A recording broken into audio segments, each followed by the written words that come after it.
Chapter 23. Body and Soul. With the subject of this chapter, we seem to have arrived at a hopeless difficulty. The relation of body to soul presents a problem which experience seems to show is really not soluble. And I may say at once that I accept and endorse this result. It seems to me impossible to explain how precisely, in the end, these two forms of existence stand one to the other. But in this inability I find a confirmation of our general doctrine as to the nature of reality. For body and soul are mere appearances, distinctions set up and held apart in the whole. And fully to understand the relation between them would be, in the end, to grasp how they came together into one. And, since this is impossible for our knowledge, any view about their connection remains imperfect. But this failure to comprehend gives no ground for an objection against our absolute.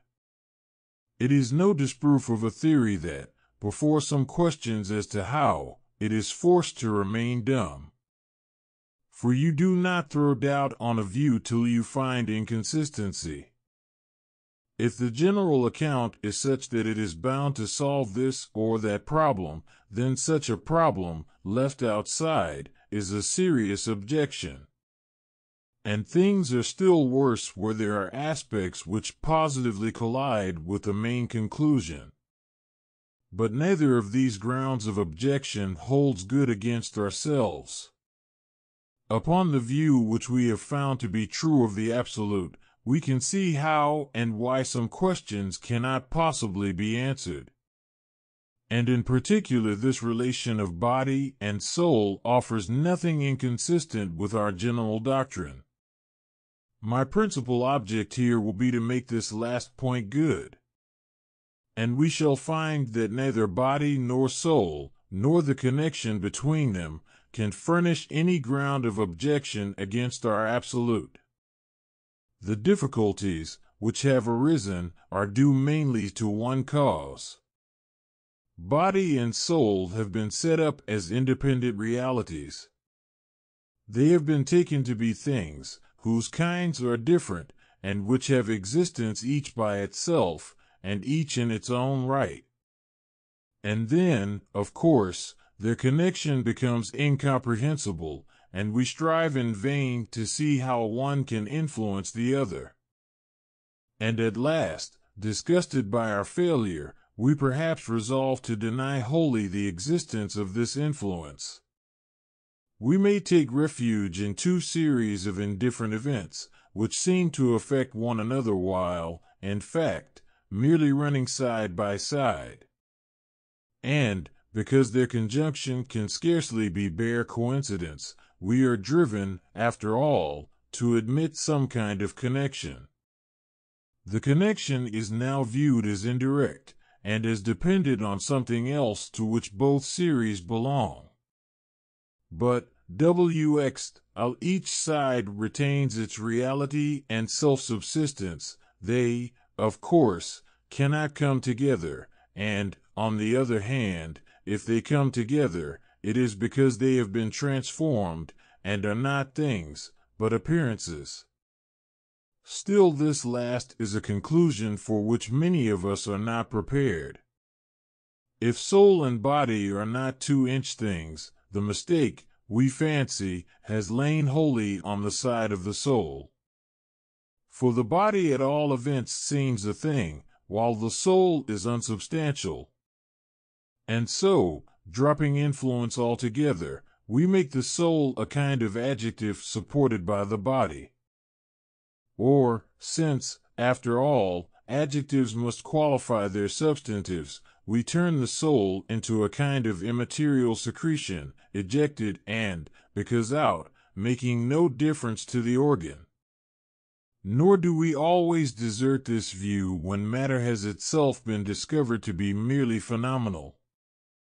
It is common first to admit that body is mere sensation and idea, and still to treat it as wholly independent of the soul, while the soul remains its non-physical and irrelevant secretion. But I shall make no attempt to state the various theories as to the nature and relations of body and soul, and I shall not criticize in detail views, from most of which we could learn nothing. It will be clear at once, from the results of preceding chapters, that neither body nor soul can be more than appearance. And I will attempt forthwith to point out the peculiar nature of each, and the manner in which they are connected with and influence each other. It would be useless to touch the second question until we have endeavored to get our minds clear on the first: what is a body? In our last chapter we have anticipated the answer. A body is a part of the physical world, and we have seen that nature by itself is wholly unreal. It was an aspect of the whole, set apart by abstraction, and, for some purposes, taken as independent reality. So that, in saying that a body is one piece of nature, we have at once pointed out that it is no more than appearance. It is an intellectual construction out of material which is not self-subsistent. This is its general character as physical, but, as to the special position given to the organic by natural science, I prefer to say nothing. It is, for us, an arrangement possessing temporal continuity, one and a certain amount of identity in quality, the degree and nature of which last I cannot attempt to fix. And I think, for metaphysics, it is better also to make relation to a soul essential for a body. But what concerns us at this moment is, rather, to insist on its phenomenal character. The materials, of which it is made, are inseparably implicated with sensation and feeling. They are divorced from this given whole by a process, which is necessary, but yet is full of contradictions. The physical world, taken as separate, involves the relation of unknown to unknown, and of these makeshift materials the particular body is built. It is a construction riddled by inconsistencies, a working point of view, which is of course quite indispensable, but which cannot justify a claim to be more than appearance. And the soul is clearly no more self-subsistent than the body. It is, on its side also, a purely phenomenal existence, an appearance incomplete and inconsistent, and with no power to maintain itself as an independent thing. The criticism of our first book has destroyed every claim of the self to be, or to correspond to, true reality. And the only task here before us is, accepting this result, to attempt to fix clearly the meaning of a soul. I will first make a brief statement, and then endeavor to explain it and to defend it against objections. The soul one is a finite center of immediate experience, possessed of a certain temporal continuity of existence, and again of a certain identity in character. And the word immediate is emphatic. The soul is a particular group of psychical events, so far as these events are taken merely as happening in time.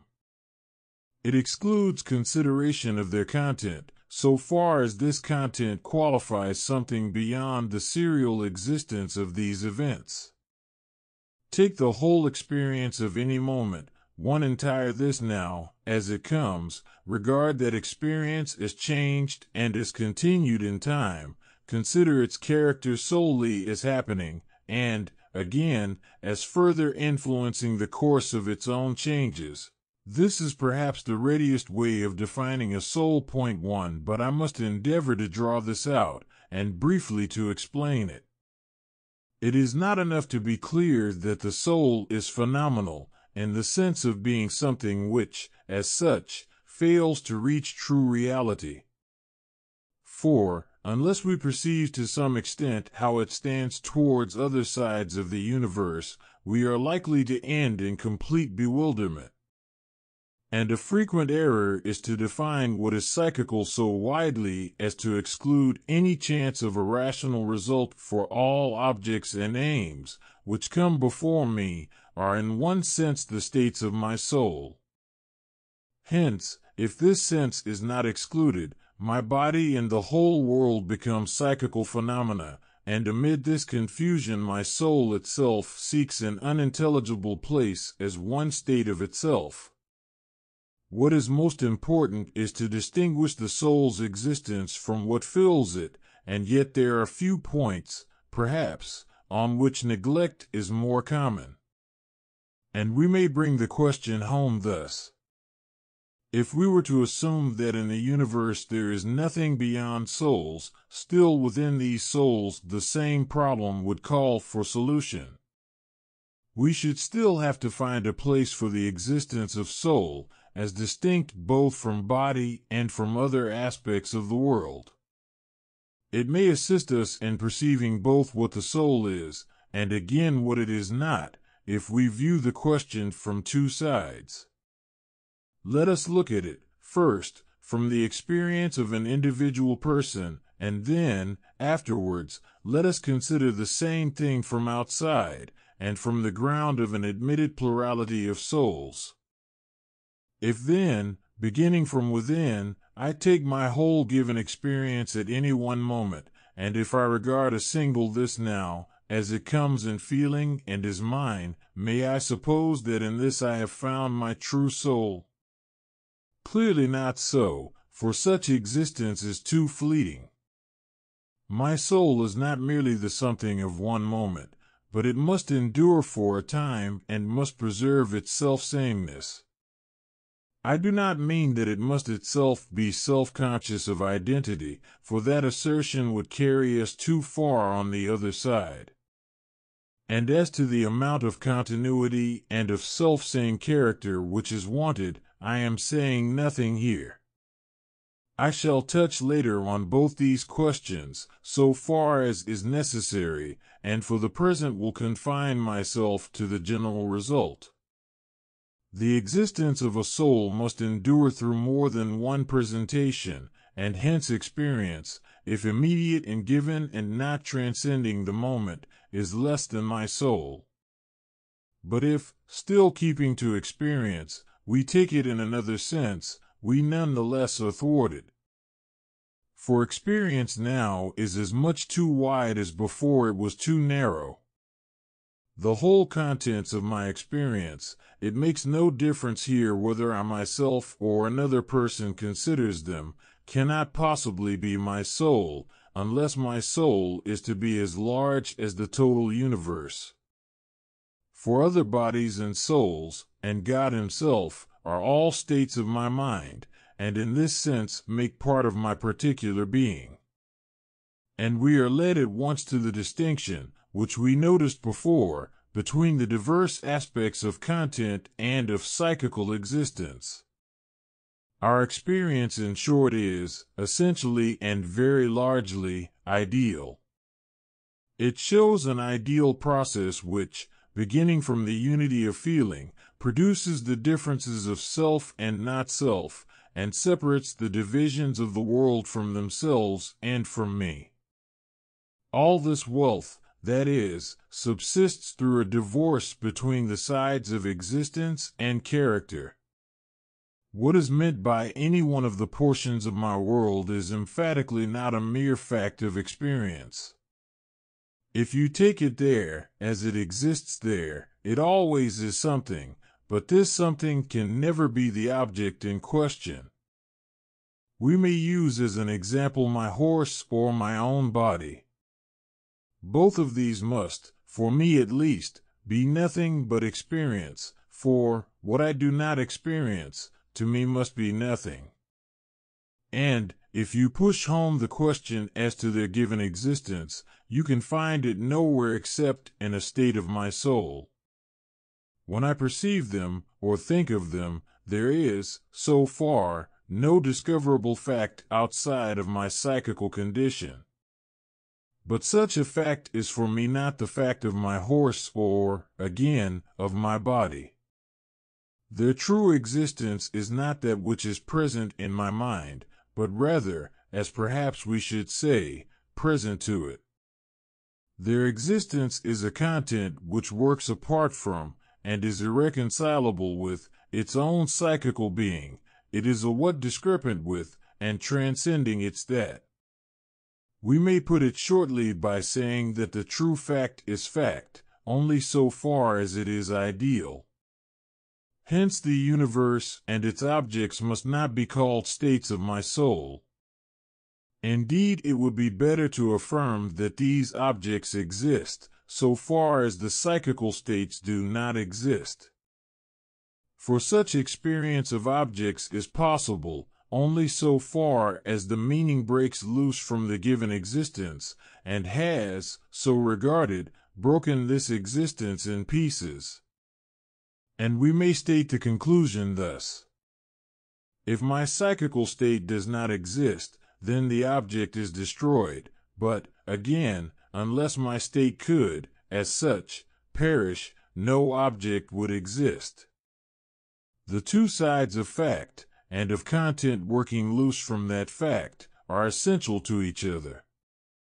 But the essence of the second is disruption of a what from a that, while in the union of these aspects the former has its life. The soul is not the contents which appear in its states, but, on the other hand, without them it would not be itself. For it is qualified essentially by the presence of these contents. Thus a man, we may say, is not what he thinks of, and yet he is the man he is, because of what he thinks of. And the ideal processes of the content have necessarily an aspect of psychical change. Those connections, which have nothing which is personal to myself, cause a sequence of my states when they happen within me. Thus a principle of logic or morality works in my mind. This principle is most certainly not a part of my soul, and yet it makes a great difference to the sequence of my states. I shall hereafter return to this point, but it would belong to psychology to develop the subject in detail. We should have there to point out, and to classify, the causes which affect the succession of psychical phenomena. It is enough here to have laid stress on an essential distinction. Ideal contents appear in, and affect, my existence, but still, for all that, we cannot call them my soul. We have now been led to two results. The soul is certainly not all that which is present in experience, nor, on the other hand, can it consist in mere experience itself. It cannot be actual feeling, or that immediate unity of quality and being which comes into this. The soul is not these things, and we must now try to say what it is. It is one of these same personal centers, not taken at an instant, but regarded as a thing. It is a feeling whole which is considered to continue in time, and to maintain a certain sameness. And the soul is, therefore, not presented fact, but is an ideal construction which transcends what is given. It is emphatically the result of an ideal process, but this process, on the other hand, has been arbitrarily arrested at a very low point. Take a fleeting moment of your given, and then, from the basis of a personal identity of feeling, enlarge this moment by other moments and build up a thing idealized experience, so as to make its past one reality with its present, and so as to give its history a place in the fixed temporal order. Resolve its contingency enough to view it as a series of events, which have causal connections both without and within. But, having gone so far, pause, and call a halt to your process, or, having got to a soul, you will be hurried beyond it. And, to keep your soul, you must remain fixed in a posture of inconsistency. For, like every other thing in time, the soul is essentially ideal. It has transcended the given moment, and has spread out its existence beyond that which is actual or could ever be experienced. And by its relations and connections of coexistence and sequence, and by its subjection to laws, it has raised itself into the world of eternal verity. But to persist in this process of life would be suicide. Its advance would force you to lose hold altogether on existence, and, with that loss, to forfeit individual selfness.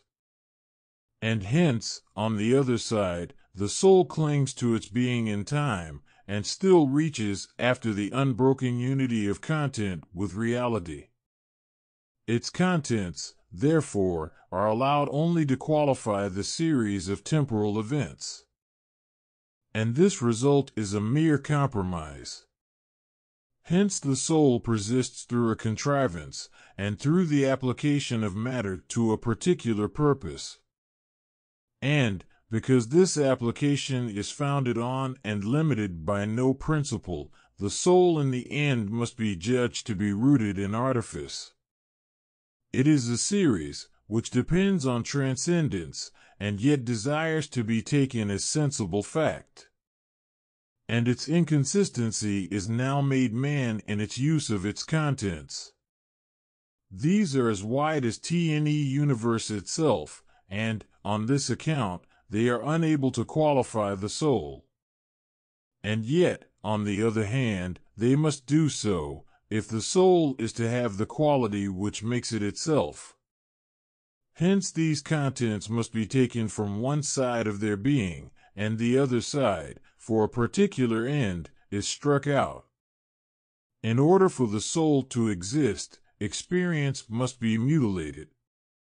It must be regarded so far as it makes a difference to that series of events which is taken as a soul. It must be considered just to that extent to which it serves as the adjective of a temporal series, serves to make the thisness of the series of a certain kind, and to modify its past and its future thisness. But, beyond this, experience is taken merely to be present to the soul and operative within it. And the soul exists precisely so far as the abstraction is maintained. Its life endures only so long as a particular purpose holds. And thus it consists in a convenient but one-sided representation of facts, and has no claim to be more than a useful appearance. In brief, because the existence of the soul is not experienced and not given, because it is made by, and consists in, transcendence of the present, and because its content is obviously never one with its being, it's what always in flagrant discrepancy with its that, therefore its whole position is throughout inconsistent and untenable. It is an arrangement natural and necessary, but for all that phenomenal and elusive, a makeshift, valuable but still not genuine reality. And, looked at by itself, the soul is an abstraction and mutilation.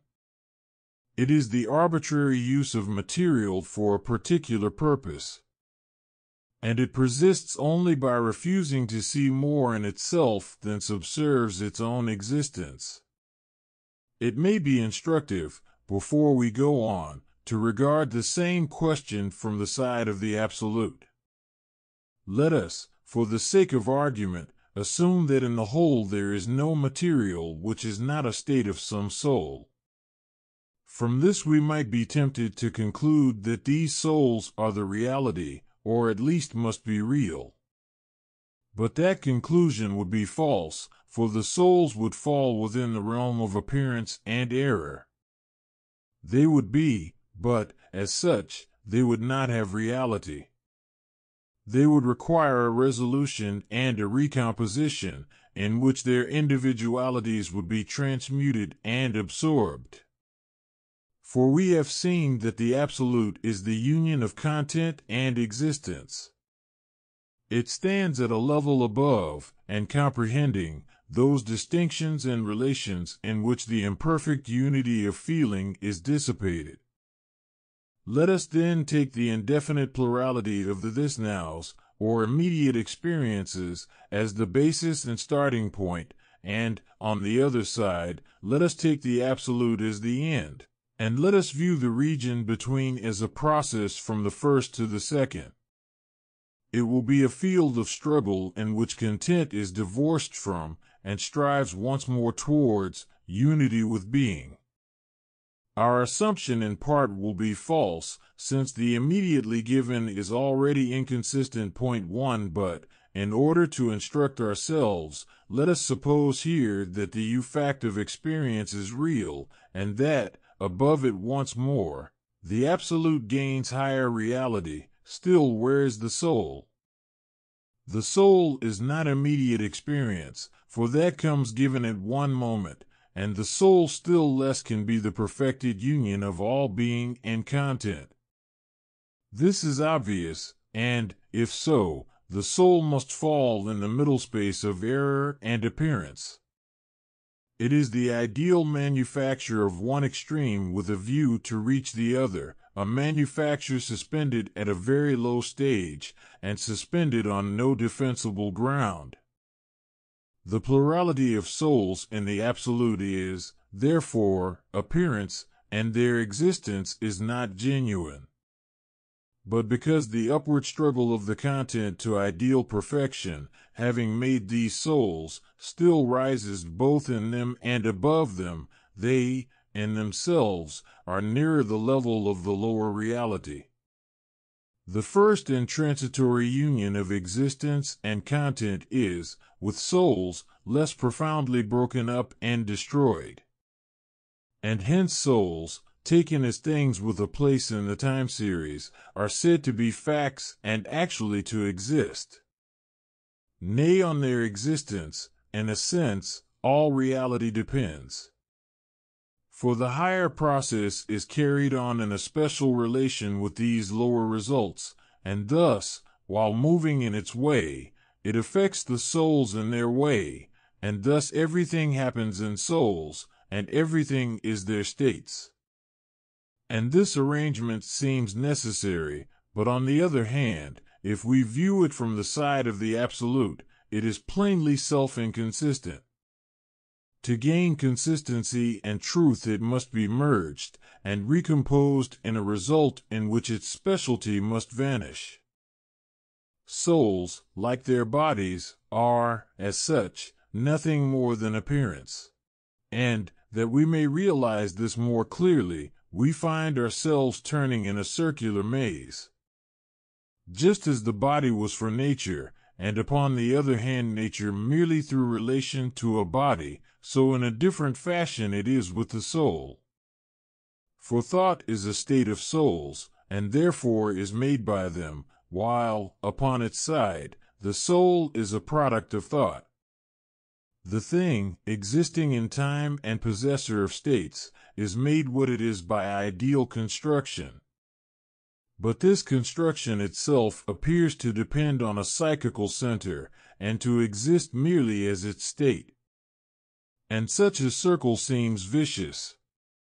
Again, the body is dependent on the soul, for the whole of its material comes by way of sensation, and its identity is built up by ideal construction. And yet this manufacture takes place as an event in a soul which, further, exists only in relation to a body. But, where we move in circles like these, and where, pushing home our inquiries, we can find nothing but the relation of unknown to unknown, the conclusion is certain. We are in the realm of appearance, of phenomena made by disruption of content from being, arrangements which may represent, but which are not, reality. Such ways of understanding are forced on us by the nature of the universe, and assuredly they possess their own worth for the absolute. But, as themselves and as they come to us, they are no less certainly appearance. So far as we know them, they are but inconsistent constructions, and, beyond our knowledge, they are forthwith beyond themselves. the underlying and superior reality in each case we have no right to call either a body or a soul. For, in becoming more, each loses its title to that name. The body and soul are, in brief, phenomenal arrangements, which take their proper place in the constructed series of events. And, in that character, they are both alike defensible and necessary. But neither is real in the end, each is merely phenomenal, and one has no title to fact which is not owned by the other. We have seen, so far, that soul and body are, each alike, phenomenal constructions, and we must next go on to point out the connection between them. But, in order to clear the ground, I will first attempt to dispose of several objections. It will be urged against the phenomenal view of the soul that, upon this, the soul loses independent existence. If it is no more than a series of psychical events, it becomes an appendage to the permanent body. For a psychical series, we shall be told, has no inherent bond of continuity, nor is it, even as a matter of fact, continuous, nor, again, does it offer anything of which we can predicate dispositions. Hence, if phenomenal, the soul sinks to be an adjective of the body. And, from another side, we shall hear it argued that the psychical series demands, as its condition, a transcendent soul or ego, and indeed without this is unintelligible. And, in the third place, we may be assured that some psychical fact is given which contains more than phenomena, and that hence the soul has by us been defined erroneously. I must endeavor to say something on these objections in their order. 1. I shall have to show lower down that it is impossible to treat soul as the bare adjective of body, and I shall therefore say nothing on that point at present. But why, I may be asked, not at least assist yourself with the body? Why strain yourself to define the soul in mere psychical terms? Would it not be better to call a soul those psychical facts from time to time experienced within one organism? I am forced to reply in the negative. Such a definition would, in psychology, perhaps not take us wrong, but, for all that, it remains incorrect and indefensible.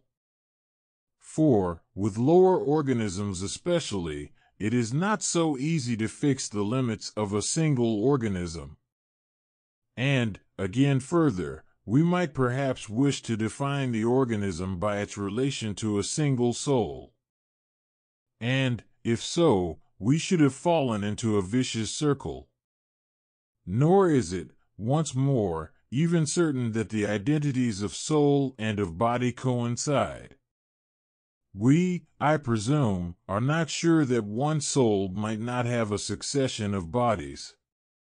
And, in any case, we certainly do not know that one organism can be organic to no more than one soul. There might be more than one psychical center at one time within the same body, and several bodies might be organs to a higher unknown soul. And, even if we disregard these possibilities as merely theoretical, we have still to deal with the facts of mental disease. It seems at best doubtful if in some cases the soul can be said to have continuous unity, or if it ought strictly to be called single. And then, finally, there remains the question, to which we shall return, whether an organism is necessary in all cases for the existence of a soul. We have perhaps with this justified our refusal to introduce body into our definition of soul. But without this introduction, what becomes of the soul? What, we shall be asked, at any time can you say that the soul is, more especially at those times when nothing psychical exists? And where will you place the dispositions and acquired tendencies of the soul? For, in the first place, the psychical series is not unbroken, and, in the second place, dispositions are not psychical events. Are you then not forced back to the body as the one continuous substrate? This is a serious objection, and, though our answer to it may prove sufficient, I think no answer can quite satisfy. I must begin by denying a principle, or, as it seems to me, a prejudice with regard to continuity. Real existence either is or is not, and hence I agree also that, if in time, it cannot cease and reappear, and that it must, therefore, be continuous. But, on the other hand, we have proved that reality does not exist in time, but only appears there. What we find in time is mere appearance, and with regard to appearance I know no reason why it should not cease and reappear without forfeiting identity. A phenomenon A is produced by certain conditions, which then are modified. Upon this, A, wholly or partially, retires from existence, but, on another change, shows itself partly or in full. A disappears into conditions which, even as such, need not persist, but, when the proper circumstances are recreated, A exists once again. Shall we assert that, if so, A's identity is gone? I do not know on what principle. Or shall we insist that, at least in the meantime, A cannot be said to be? But it seems not clear on what ground. If we take such common examples as a rainbow, or a waterfall, or the change of water into ice, we seek in vain for any principle but that of working convenience. We feel sure that material atoms and their motion continue unaltered, and that their existence, if broken, would be utterly destroyed.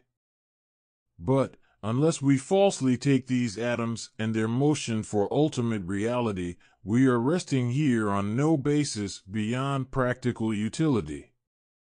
And even here some of us are too inclined to lapse into an easygoing belief in the potential. But, as soon as these atoms are left behind, can we even pretend to have any principle?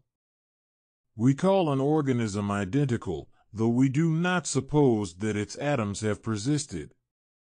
It is identical because its quality is the same, and because that quality has been all the time there. But why an interval must be fatal is surely far from evident. And, in fact, we are driven to the conclusion that we are arguing without any rational ground. As soon as an existence in time is perceived to be appearance, we can find no reason why it should not lapse, and again be created.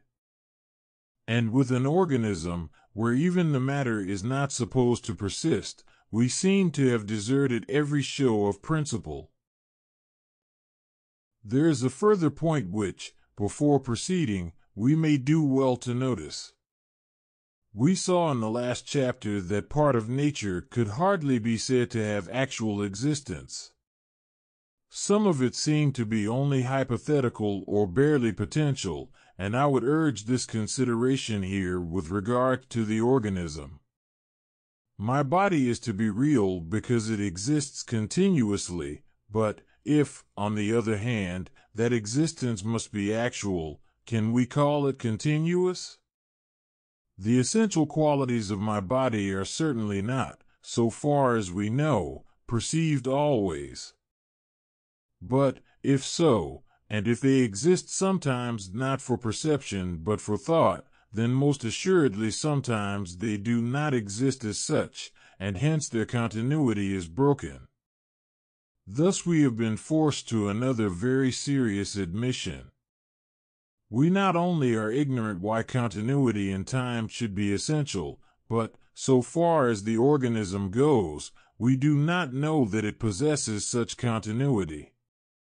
It seems rather to exist at times potentially and merely in its conditions. This is a sort of existence which we shall discuss in the following chapter, but it is at all events not existence actual and proper. After these more general remarks, we may proceed to the difficulties urged against our view of the soul. We have defined the soul as a series of psychical events, and it has been objected that, if so, we cannot say what the soul is at any one time. But at any one time, I reply, the soul is the present datum of psychical fact, plus its actual past and its conditional future. Or, until the last phrase has been explained, we may content ourselves with saying that the soul is those psychical events, which it both is now and has been. And this account, I admit, qualifies something by adjectives which are not, and to offer it as an expression of ultimate truth would be wholly indefensible. But then the soul, I must repeat, is itself not ultimate fact, it is appearance, and any description of it must contain inconsistency. And, if any one objects, he may be invited to define, for example, a body moving at a certain rate, and to define it without predicating of the present what is either past or future. And, if he will attempt this, he will, I think, perhaps tend to lose confidence. But we have, so far, not said what we mean by dispositions. A soul, after all, we shall be reminded, possesses a character, if not original, at least acquired. And we certainly say that it is, because of that which we expect of it. The soul's habits and tendencies are essential to its nature, and, on the other hand, they cannot be psychical events. Hence they are not psychical at all, but merely physical facts. Now to this I reply first that a disposition may be physical, and may, for all that, be still not an actual fact. Until I see it defined so as to exclude reference to any past or future, and freed from every sort of implication with the conditional and potential, I shall not allow that it has been translated into physical fact. But, even in that case, I should not accept the translation, for I consider that we have a right everywhere for the sake of convenience to use the conditional.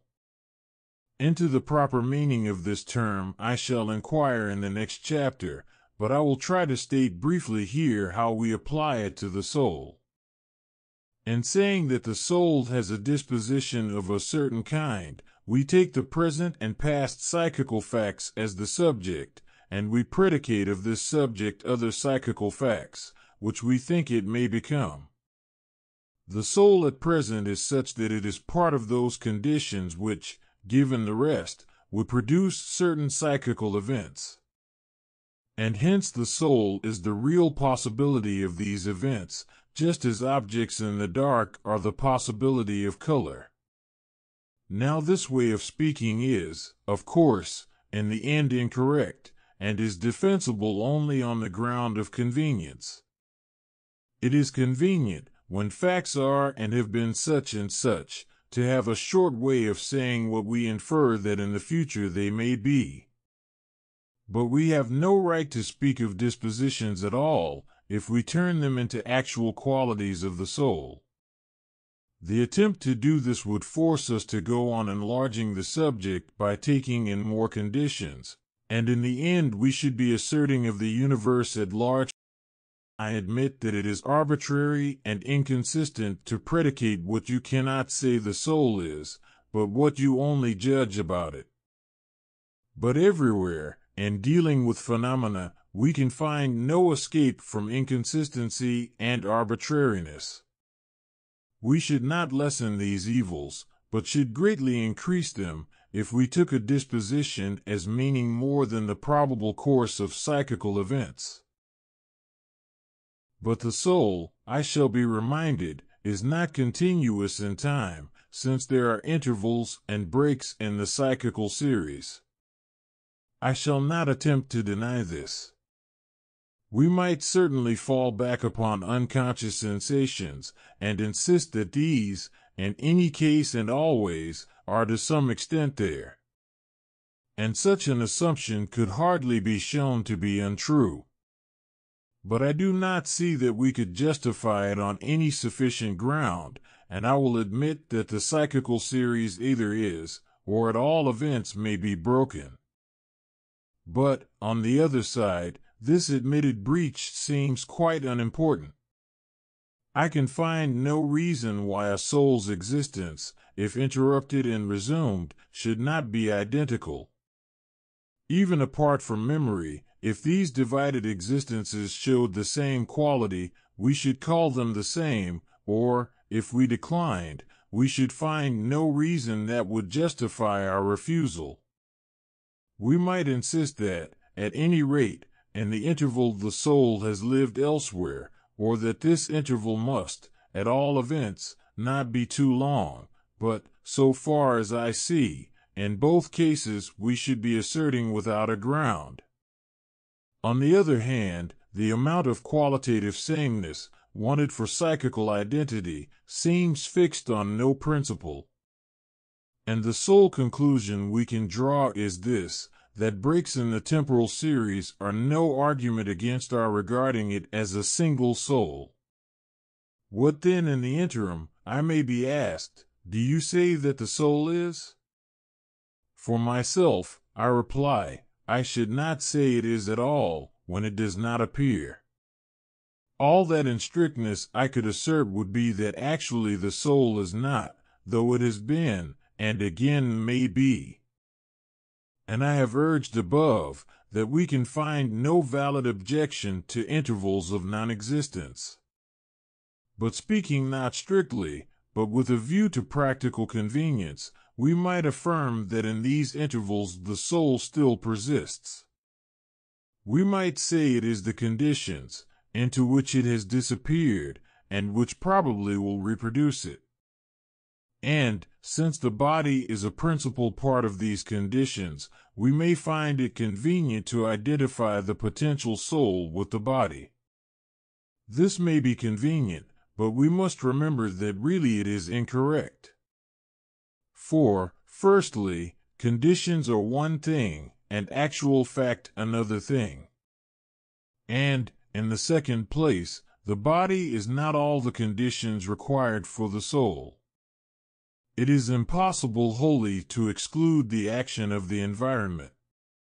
And there is again, thirdly, a consideration on which I must lay emphasis. If the soul is resolved and disappears into that which may restore it, does not the same thing hold precisely with regard to the body? Is it not conceivable that, in that interval when the soul is conditional, the body also should itself be dissolved into conditions which afterwards recreate it? But, if so, these ulterior conditions which now, I presume we are to say, the soul is, are assuredly in strictness not the body at all. As a matter of fact, doubtless, this event does not happen within our knowledge. We do not find that bodies disappear and once more are remade, but, merely on that ground, we are not entitled to deny that it is possible. And, if it is possible, then I would urge at once the following conclusions. You cannot, except as a matter of convenience, identify the conditions of the soul with the body. And you cannot assert that the continuous existence of the body is essentially necessary for the sameness and unity of the soul.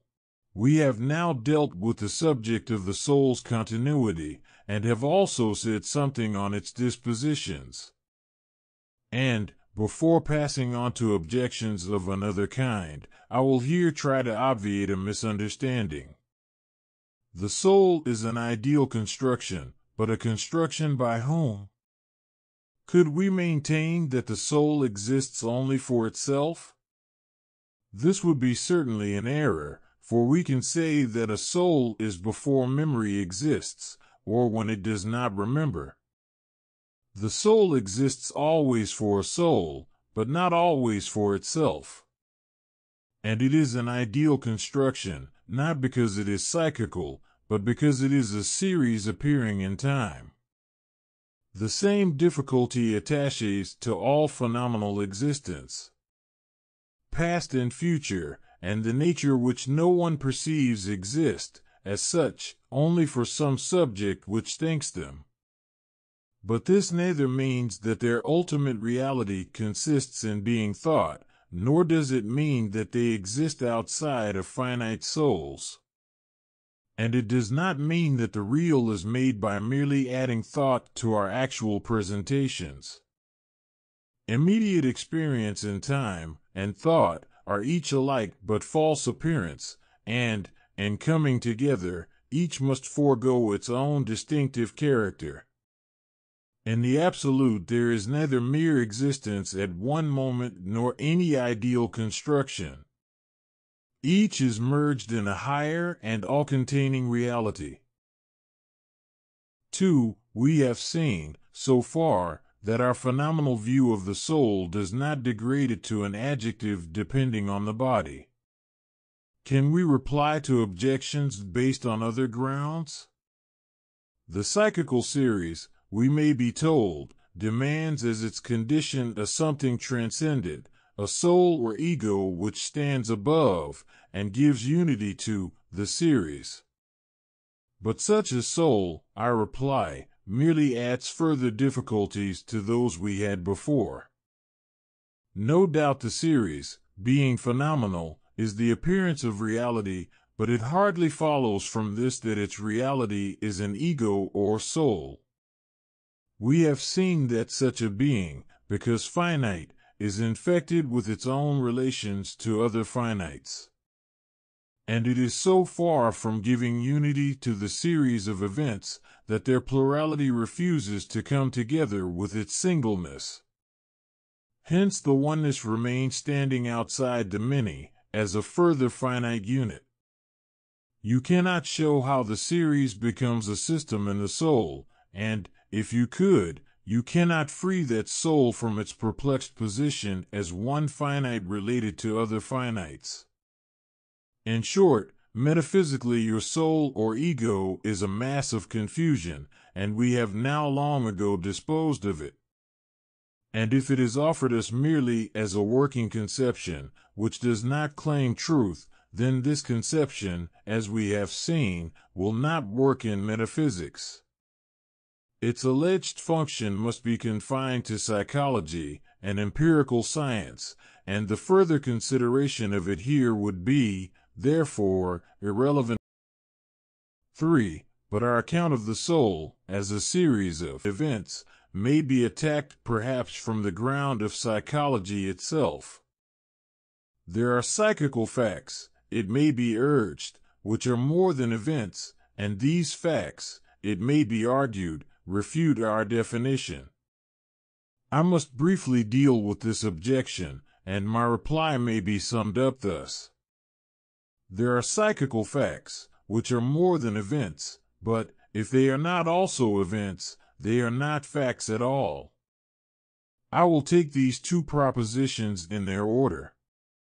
We have seen that my psychical states, and my private experience, can be at the same time what they are, and yet something much more. Every distinction that is made in the fact of presentation, every content, or what, that is loosened from its that, is at once more than a mere event. Nay, an event itself, as one member in a temporal series, is only itself by transcending its own present existence. And this transcendence becomes more obvious when an identical quality persists unaltered through a succession of changes. There is, to my mind, no question as to our being concerned here with more than mere events. And, far from contesting this, I have endeavored to insist on the conclusion that everything in time has a quality which passes beyond itself. But then, if so, have we allowed the force of the objection? Have we admitted that there are facts which are not events in time? This would be a grave misunderstanding, and against it we must urge our second proposition. a fact, or event, is always more than itself, but, if less than itself, it is no longer properly a fact. It has now been taken as a content working loose from the this, and has, so far, become a mere aspect and abstraction. And yet this abstraction, on the other hand, must have its existence. It must appear, somehow, as, or in a particular event, with a given place and duration in the temporal series. There are, in brief, aspects which, taken apart, are not events, and yet these aspects must appear in psychical existence. The objection has failed to perceive this double nature of things, and it has hence fallen blindly into a vicious dilemma. Because in our life there is more than events, it has rashly argued that this more must be psychical fact. But, if it is psychical fact, and not able to be experienced, I do not know what it could mean, or in what wonderful way we could be supposed to get at it. And, on the other side, to be experienced without happening in the psychical series, or to occur there without taking place as an event among events, seem phrases without meaning. What we experience is a content, which is one with, and which occurs as, a particular mental state. The same content, again, as ideal, is used away from its state, and only appears there. By itself it is not a fact, and, if it were one, it would, so far, cease to be ideal, and would therefore become a mere event among events. If you take the identity of a series, whether physical or psychical, this identity, considered as such, is not an event which happens. But, on the other hand, can we call it a fact of experience? To speak strictly, we cannot, since all identity is ideal. It, as such, is not directly experienced, even as occurring in the facts, and, still less, as something which happens alongside of or between them. It is an adjective which, as separate, could not exist, and its essence, we may say, consists in distinction.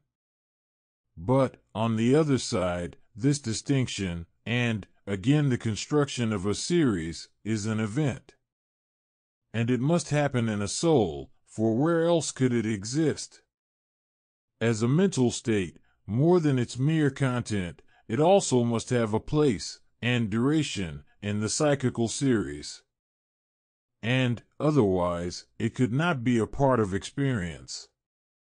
But the identity itself is but an aspect of the events, or event, and is certainly ideal. No, I shall be told, the identity and continuity of the soul must be more than this. It cannot fall in what is given, for all the given is discrete. And it cannot consist in ideal content, for, in that case, it would not be real. It must therefore come somehow along with phenomena, in such a way that it does not happen as an event within the psychical series. But, as soon as we consider this claim, its inconsistency is obvious. If anything is experienced, now or always, along with what is given, then this is surely a psychical event, with a place, or places, in the series. But, if, on the other hand, it has not, in any sense, position or duration in my history, you will hardly persuade me that it makes part of my experience at all. I do not see, in short, how anything can come there, unless it is prepared, from some side, to enter and to take its place there. And, if it is not to be an element in experience, it will be nothing. And I doubt if anyone would urge a claim so suicidal and so absurd, unless for the sake of, and in order to defend, a preconceived doctrine. Because phenomena in time are not real, there must be something more than temporal. But because we wrongly assumed that nothing is real unless it exists as a thing, therefore the element, which transcends time, must be somehow and somewhere beside it. This element is a world, or a soul, or an ego, which never descends into our series. It never comes down there itself, though we are forced, I presume, to say that it works, and that it makes itself felt. But this irrational influence and position results merely from our false assumption. We are attempting to pass beyond the series, while we, in effect, deny that anything is real unless it is a member there. For our other world, and our soul, and our ego, which exist beside temporal events, have been taken themselves as but finite things. They merely reduplicate phenomena, they do but double the world of appearance. They leave on our hands unsolved the problem that vexed us before, and they load us beside with an additional puzzle. We have now not only another existence no better than the first, but we have to explain also how one of these stands to, or works on, the other. And the result is open self-contradiction or thoughtless obscurity. But the remedy is to purge ourselves of our groundless prejudice, and to seek reality elsewhere than in the existence of things. Continuity and identity, the other world and the ego, do not, as such, exist. They are ideal, and, as such, they are not facts. But nonetheless they have reality, at least not inferior to that of temporal events. We must admit that, in the full sense, neither ideality nor existence is real. But you cannot pass from the one-sided denial of one to the one-sided assertion of the other. The attempt is based on a false alternative, and, in either case, must result in self-contradiction. It is perhaps necessary, though wearisome, to add some remarks on the ego. The failure to see that continuity and identity are ideal has produced efforts to find the ego existing, as such, as an actual fact. This ego is, on the one hand, to be somehow experienced as a fact, and, on the other hand, it must not exist either as one or as a number of events. And the attempt naturally is futile. For most assuredly, as we find it, the self is determinate. It is always qualified by a content. Point 1. The ego and non-ego are at any time experienced, not in general, but with a particular character. But such an appearance is obviously a psychical event, with a given place in the series. And upon this I urge the following dilemma. If your ego has no content, it is nothing, and it therefore is not experienced, but, if on the other hand it is anything, it is a phenomenon in time. But not at all, may be the answer, since the ego is outside the series, and is merely related to it, and perhaps acting on it. I do not see that this helps us. If, I repeat, your ego has no content, then anywhere it is nothing, and the relation of something to this nothing, and again its action upon anything, are utterly unmeaning. But, if upon the other hand this ego has a content, then, for the sake of argument, you may say, if you please, that it exists. But, in any case, it stands outside, and it does not come into experience at all. No, it does not come there itself, it never, so to speak, appears in person, but its relation to phenomena, or its action on them, is certainly somehow experienced. Unless you have also the other term to which it is related. And, if we will but ponder this, surely it becomes self-evident. Well then, either you have not got any relation of phenomena to anything at all, or else the other term, your thing the ego, takes its place among the rest. It becomes another event among psychical events. It would be useless to pursue into its ramifications a view false at the root and based on a vicious alternative. That which is more than an event must also, from another side, exist, and must thus appear in, or as, one member of the temporal series. But, so far as it transcends time, it is ideal, and, as such, is not fact. The attempt to take it as existing somehow and somewhere alongside thrusts it back into the sphere of finite particulars. In this way, with all our struggles, we never rise beyond some world of mere events, and we revolve vainly in a circle which brings us round to our starting place. If it were possible for us to apprehend the whole series at once, and to take in its detail as one undivided totality, certainly then the timeless would have been experienced as a fact, but in that case ideality on the one side, and events on the other, would have each come to an end in a higher mode of being. The objections, which we have discussed, have all shown themselves ill-founded. There is certainly nothing experienced which is not an event, though we have seen that in events there is that which transcends them. All continuity is ideal, and the arguments brought against the oneness of a psychical series, we saw, were not valid. Nor could we find that our phenomenal view of the soul brought it down to be an adjective depending on the organism. For the organism itself is also phenomenal. Soul and body are alike in being only appearance, and their connection is merely the relation of phenomena. It is the special nature of this relation that we have next to discuss. I will begin by pointing out a view from which we must dissent. The soul and body may be regarded as two sides of one reality, or as the same thing taken twice and from two aspects of its being. I intend to say nothing here on the reasons which may lead to this conclusion, nor to discuss the various objections which might be brought against them. I will briefly state the ground on which I am forced to reject the proposed identity. In the first place, even if we confine our attention to phenomena, I do not see that we are justified in thus separating each soul with its body from the rest of the world.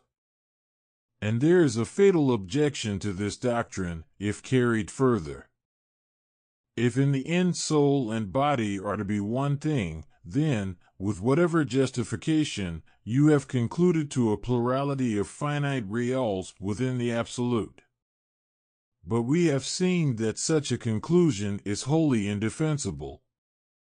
When soul and body come together in reality, I utterly fail to perceive any reason why the special nature of each is, as such, to be preserved.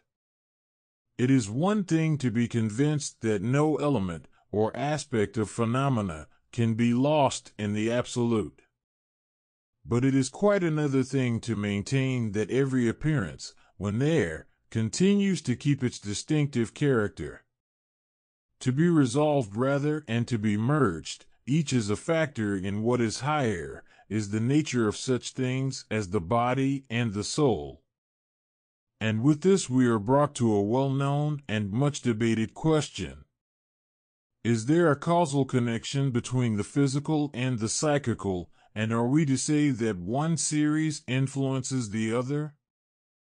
I will begin by stating the view which prima facie suggests itself. I will then briefly discuss some erroneous doctrines, and will end by trying to set out a defensible conclusion. And, first, the belief which occurs to the unbiased observer is that soul acts upon body and body on soul. I do not mean by this that bare soul seems to work on bare body, for such a distinction is made only by a further reflection. I mean that, if without any theory you look at the facts, you will find that changes in one series are often concerned in bringing on changes in the other. psychical and physical, each alike, make a difference to one another.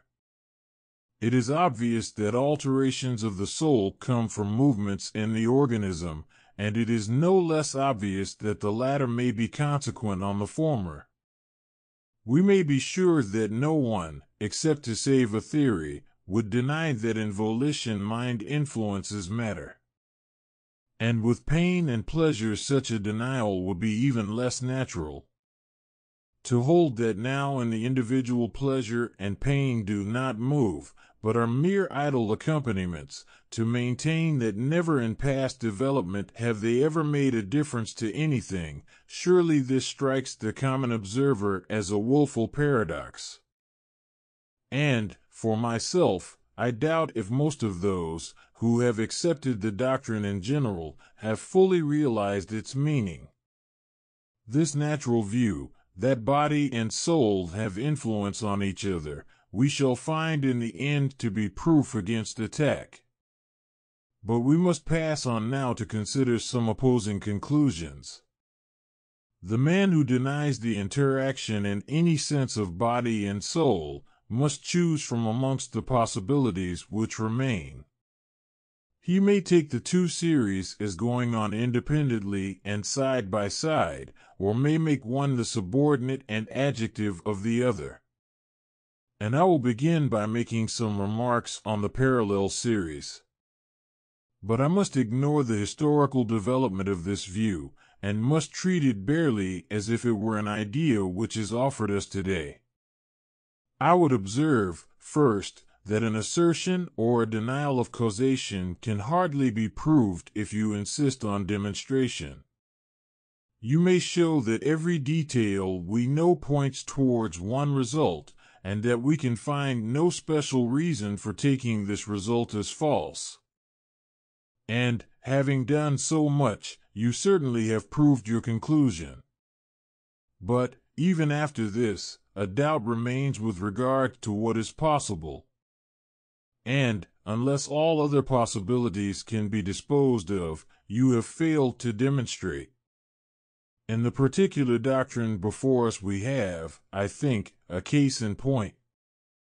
The mere coincidence of soul and body cannot be shown to be impossible, but this bare possibility is, on the other hand, no good reason for supposing the coincidence to be fact. Appearance points to a causal connection between the physical and psychical series. And yet this appearance might possibly be a show, produced in the following way. There might on each side be other conditions, escaping our view, which would be enough to account for the changes in each series. And we may even carry our supposition a step further on. There might on both sides be, within each series, no causal connection between its events. A play of unknown conditions might, on either side, present the appearance of a series.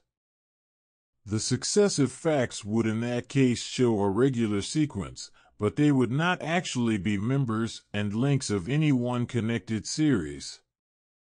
I do not see how such a suggestion can be proved to be impossible, but that is surely no reason for regarding it as fact.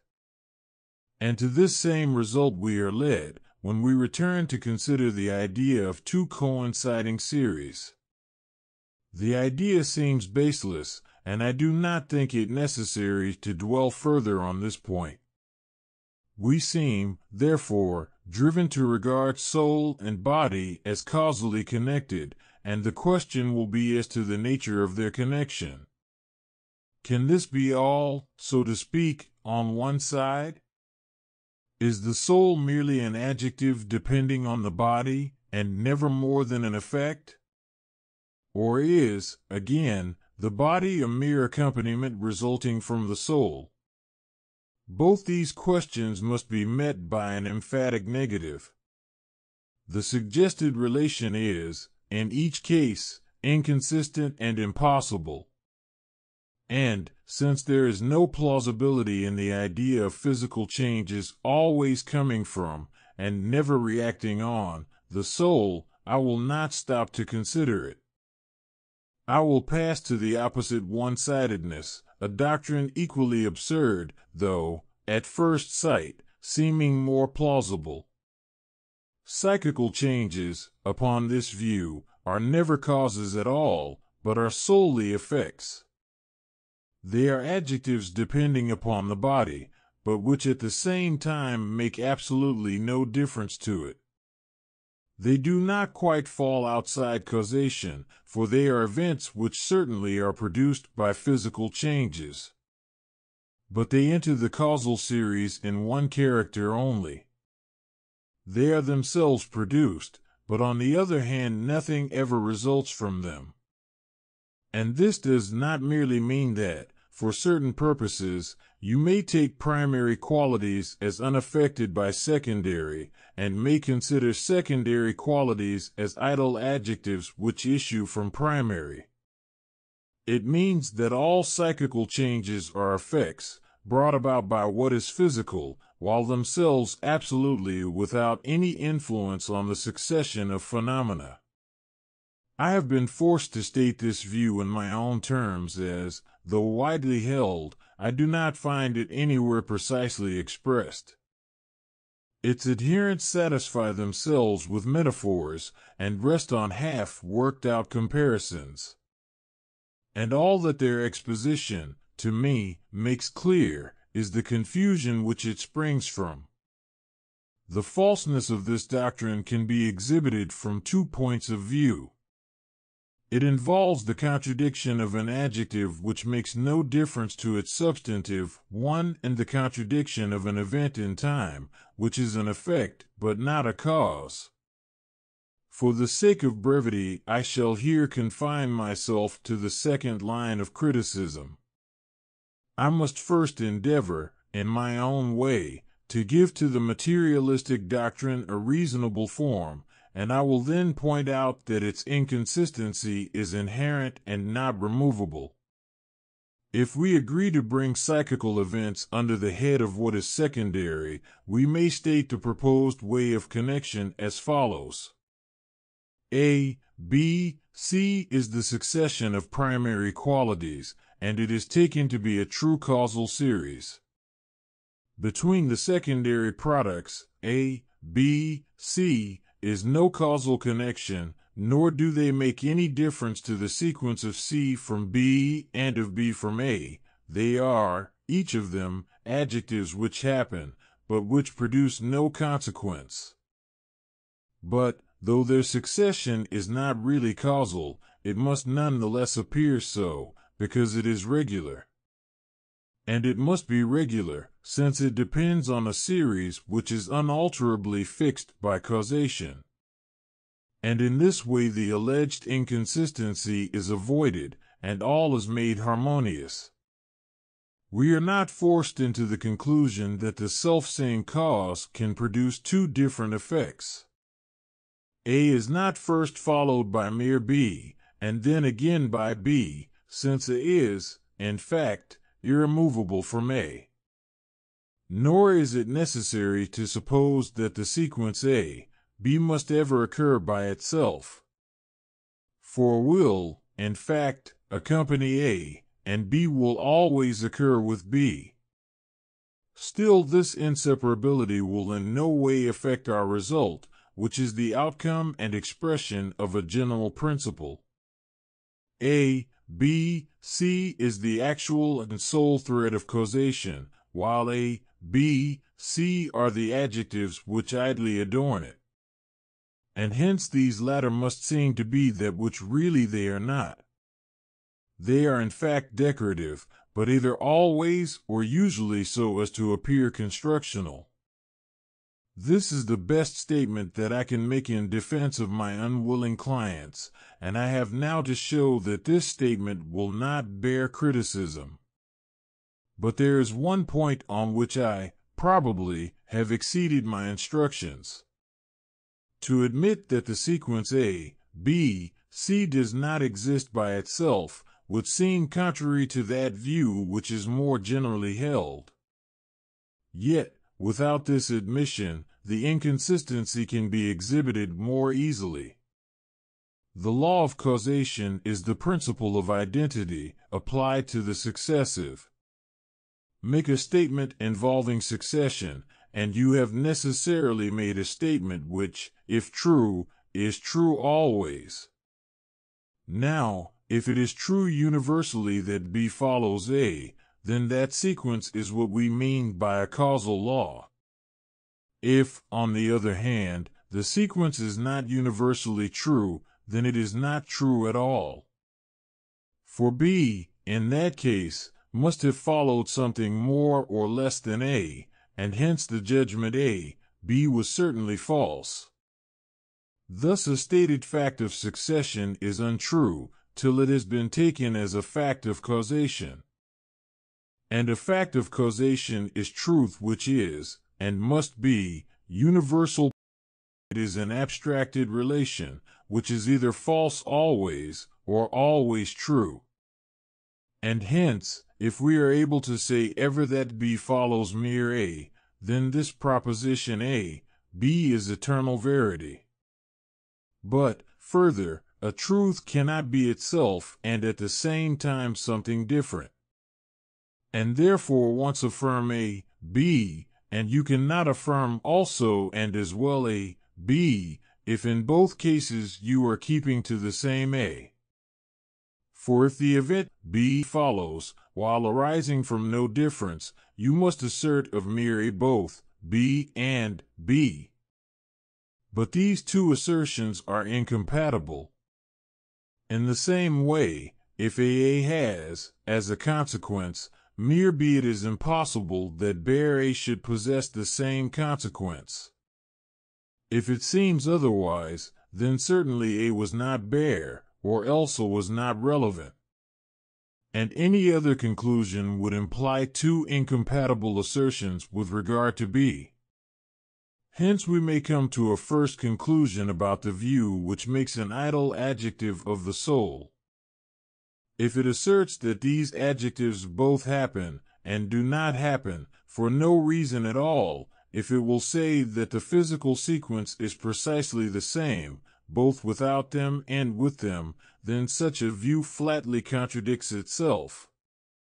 For it not only supposes differences, which do not make any difference, a supposition which is absurd, but it also believes in a decoration, which at one time goes with, and at another time stays away from its construction, and which is an event which, equally in either case, is without any reason. And, with this, perhaps we may pass on. Let us return to that statement of the case which appeared to us more plausible. There is a succession, and in this the secondary qualities are inseparable from the primary. A, B, C is, in fact, never found by itself, but it is, for all that, the true and the only causal sequence. We shall, however, find that this way of statement does but hide the same mistake which before was apparent. In the succession above, unless there really is more than we are supposed to take in, and unless A, B, C are connected with something outside, we have still the old inconsistency. If A, B, C is the truth, then the succession, which we had, is in fact impossible, and, if the sequence is modified, then A, B, C cannot possibly be true. I will not urge that, if it were true, it would at least be undiscoverable, since, by the hypothesis, A is inseparable from A. I admit that we may postulate sometimes where we cannot prove or observe, and I prefer to show that such a postulate is here self-contradictory. It is assumed that A is an adjective indivisible from A, but is an adjective which at the same time makes no difference to its being. Or A, at any rate, makes no difference to the action of A, but is perfectly inert.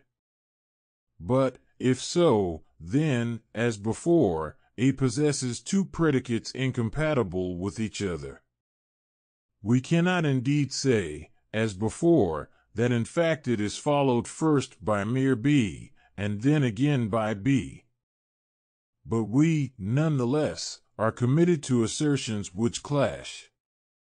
We hold that A produces B, and that A produces B, and one of these judgments must be false. For, if A produces mere B, then it does not produce B. Hence it is either an event which is a gratuitous accident, or else A must have somehow made this difference in B. But, if so, A is not inert, but is a part cause of B, and therefore the sequence of B from mere A is false. The plausibility of our statement has proved illusory. I am loath to perplex the question by subtleties, which would really carry us no further, but I will notice a possible evasion of the issue. The secondary qualities, I may be told, do not depend each on one primary, but are rather the adjectives of relations between these. They attend on certain relations, yet make no difference to what follows. But here the old and unresolved contradiction remains. It cannot be true that any relation which produces another relation should both produce this latter naked and also attended by an adjective, B. One of these assertions must be false, and, with it, your conclusion. It is in short impossible to have differences which come without a difference, or which make no difference to what follows them. The attempt involves a contradiction, explicit or veiled, but in either case ruinous to the theory which adopts it. We have now finished our discussion of erroneous views. We have seen that to deny the active connection of body and soul is either dangerous or impossible. It is impossible, unless we are prepared to contradict ourselves, to treat the soul as a mere adjective not influencing the body. And to accept, on the other hand, two coinciding and parallel series is to adopt a conclusion opposed to the main bulk of appearance. Nor for such a desertion of probability can I find any warrant. The common view, that soul and body make a difference to one another, is in the end proof against objection. And I will endeavor now to set it out in a defensible form. Let me say at once that, by a causal connection of mind with matter, I do not mean that one influences the other when bare. I do not mean that soul by itself ever acts upon body, or that mere bodily states have an action on bare soul. Whether anything of the kind is possible, I shall inquire lower down, but I certainly see no reason to regard it as actual. I understand that, normally, we have an event with two sides, and that these two sides, taken together, are the inseparable cause of the event which succeeds. What is the effect? It is a state of soul going along with a state of body, or rather with a state of those parts of our organism which are considered to be in immediate relation with mind. And what are we to say is the cause? It is a double event of the same kind, and the two sides of it, both in union, produce the effect. The alteration of mind, which results, is not the effect of mind or body, acting singly or alone, but of both working at once. And the state of body, which accompanies it, is again the product of two influences. It is brought about neither by bare body, nor yet again by bare soul. Hence a difference, made in one side, must make a difference to the other side, and it makes a difference also to both sides of what follows. And, though this statement will receive later some qualification, the causal connection of the soul's events, in general, is inseparably double. In physiology and in psychology we, in practice, disregard this complication. We for convenience sake regard as the cause, or as the effect, what is in reality but a prominent condition or consequence. And such a mutilation of phenomena is essential to progress. We speak of an intellectual sequence, in which the conclusion, as a psychical event, is the effect of the premises. We talk as if the antecedent mental state were truly the cause, and were not merely one part of it. Where, in short, we find that on either side the succession is regular, we regard it as independent. And it is only where irregularity is forced on our attention that we perceive body and mind to interfere with one another. But, at this point, practical convenience has unawares led us into difficulty. We are puzzled now to comprehend how that which was independent has been induced to leave its path. We begin to seek the cause which forces it to exert and to suffer influence, and, with this, we are well on the road to false theory and ruinous error. But the truth is that no mere psychical sequence is a fact, or in any way exists. With each of its members is conjoined always a physical event, and these physical events enter into every link of causation. The state of mind, or body, is here never more than part cause, or again more than part effect. We may attend to either of the sides, which for our purpose is prominent. We may ignore the action of the other side, where it is constant and regular, but we cannot deny that both really contribute to the effect. Thus we speak of feelings and of ideas as influencing the body. And so they do, since they make a difference to the physical result, and since this result is not the consequence from a mere physical cause. But feelings and ideas, on the other hand, neither act nor exist independent of body. The altered physical state is the effect of conditions, which are, at once, both psychical and physical. We find the same duplicity when we consider alterations of the soul. An incoming sensation may be regarded as caused by the body. But this view is, taken generally, one-sided and incorrect. The prominent condition has been singled out, and the residue ignored. And, if we deny the influence of the antecedent psychical state, we have pushed allowable license once more into mistake. The soul and its organism are each a phenomenal series. Each, to speak in general, is implicated in the changes of the other. Their supposed independence is therefore imaginary, and to overcome it by invoking a faculty such as will is the effort to heal a delusion by means of a fiction. In every psychical state we have to do with two sides, though we disregard one. Thus in the association of ideas we have no right to forget that there is a physical sequence essentially concerned.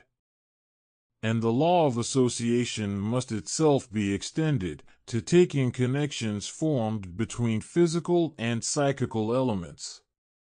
The one of these phenomena, on its reoccurrence, may bring back the other. In this way a psychical state, once conjoined with a physical, may normally restore it. And hence this psychical state can be treated as the cause. It is not properly the cause, since it is not the whole cause, but it is most certainly an effective and differential condition.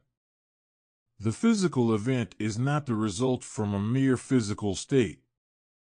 And if the idea or feeling had been absent, or if again it had not acted, this physical event would not have happened.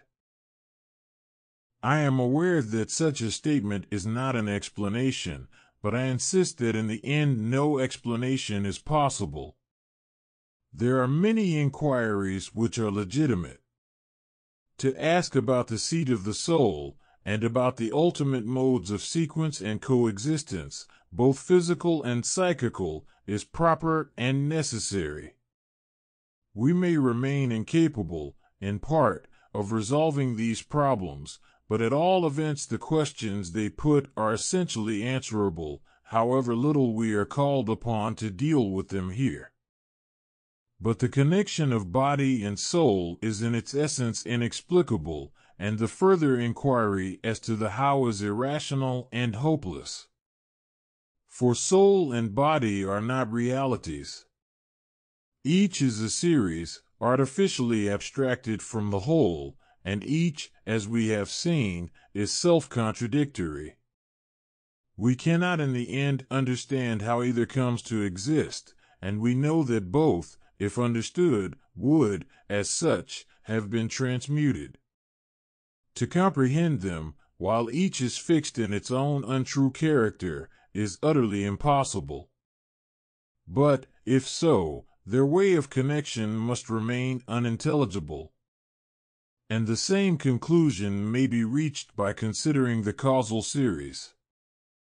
In this normally the two sides are inseparable from each other, and it was by a license only that we were permitted ever to disregard one side. But, with this result, still we have not reached the true causal connection. It is only by a license that in the end both sides taken together can be abstracted from the universe. The cause is not the true cause unless it is the whole cause. And it is not the whole cause unless in it you include the environment, the entire mass of unspecified conditions in the background. Apart from this you have regularities, but you have not attained to intelligible necessity. But the entire mass of conditions is not merely inexhaustible, but also it is infinite, and thus a complete knowledge of causation is theoretically impossible. Our known causes and effects are held always by a license and partly on sufferance. To observe regularities, to bring one under the other as far as possible, to remove everywhere what can be taken as in practice irrelevant, and thus to reduce the number of general facts. We cannot hope for more than this in explaining concrete phenomena. And to seek for more in the connection of body and soul is to pursue a chimera. But, before we proceed, there are points which require consideration. A state of soul seems not always to follow, even in part, from a preceding state. And an arrangement of mere physical conditions seems to supply the whole origin of a psychical life. And again, when the soul is suspended and once more reappears, the sole cause of the reappearance seems to lie in the body. I will begin by dealing with the question about the soul's origin. We must remember, in the first place, that mere body is an artificial abstraction, and that its separation from mind disappears in the whole.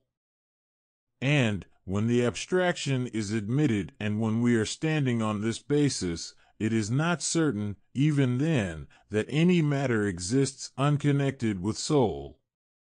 Now, if we bear in mind these considerations, we need not seek to deny that physical conditions can be the origin of a psychical life.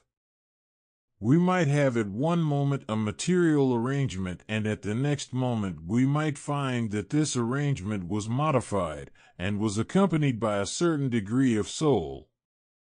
Even if this as a fact does not happen, I can find absolutely no reason to doubt that it is possible, nor does it seem to me to clash with our preceding view. But we must beware of misunderstandings. We can hardly believe, in the first place, that a soul, highly developed, arises thus all at once. And we must remember, in the second place, that a soul which is the result of mere matter, on the other hand, at once qualifies and reacts on that matter. Mere body will, even here, never act upon bare mind. The event is single at one moment, and is double at the next, but in this twofold result the sides will imply, and will make a difference to one another. They are a joint effect, and in what follows, whether as passive or active, each is nothing by itself. The soul is never mere soul, and the body, as soon as ever the soul has emerged, is no longer bare body. And, when this is understood, we may assent to the physical origin of mind. But we must remember that the material cause of the soul will be never the whole cause. Matter is a phenomenal isolation of one aspect of reality. And the event which results from any material arrangement really presupposes and depends on the entire background of conditions.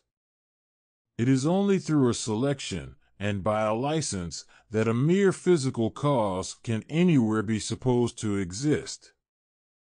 And the same conclusion holds when we consider the suspension of a soul. The psychical life of an organism seems more or less to disappear, and again to be restored, and we have to ask whether this restoration is effected by mere matter. We may distinguish here two questions, one of which concerns fact, and the other possibility. It is first, I think, impossible to be sure that anywhere psychical functions have ceased wholly.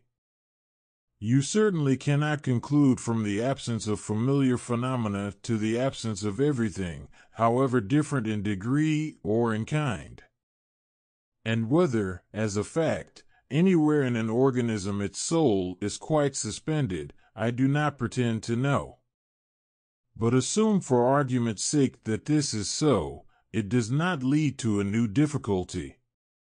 We have a case once more here, where physical conditions are the origin of a psychical result, and there seems no need to add anything to our discussion of this point and what we are to say the soul is in the interval, during which it has ceased to exist, we have already inquired. And under this head of suspension may fall all those cases where a psychical association seems to have become merely physical. In psychology we have connections, which once certainly or possibly were conscious, but now, in part or altogether, and either always or at times, appear to happen without any psychical links. But, however interesting for psychology, these cases have little metaphysical importance. And I will content myself here with repeating our former warnings. It is, in the first place, not easy to be sure of our ground when we wholly exclude an unconscious process in the soul. But, even when this has been excluded, and we are left with bare body, the body will be no more than relatively bare. We shall have reached something where the soul in question is absent, but where we cannot say that soul is absent altogether. For there is no part of nature which we can say is not directly organic to a soul or souls. And the merely physical, we saw, is in any case a mere abstraction. It is set apart from, and still depends on, the whole of experience. I will briefly notice another point. It may be objected that our view implies interference with, or suspension of, the laws of matter or of mind. And it will be urged that such interference is wholly untenable. This objection would rest on a misunderstanding. Every law which is true always and forever, but, upon the other hand, every law is emphatically an abstraction. And hence obviously all laws are true only in the abstract. Modify the conditions, add some elements to make the connection more concrete, and the law is transcended. It is not interfered with, and it holds, but it does not hold of this case. It remains perfectly true, but is inapplicable where the conditions which it supposes are absent. I have dwelt at length on the connection of body and soul, but it presents a series of questions which we have, even yet, not discussed. I must endeavor to dispose of these briefly. Can we say that bare soul ever acts upon body, and can soul exist at all without matter, and if so, in what sense? In our experience assuredly bare soul is not found. Its existence there and its action are inseparable from matter, but a question obviously can be asked with regard to what is possible. As to this, I will begin by observing that, if bare soul exists, I hardly see how we could prove its existence. We have seen that we can set no bounds to the variety of bodies.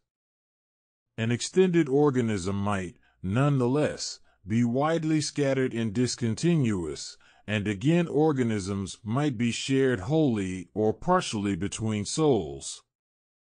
Further, of whatever extended material a body is composed, there remains the question of its possible functions and properties. I cannot see how, on the one hand, we can fix the limits of these.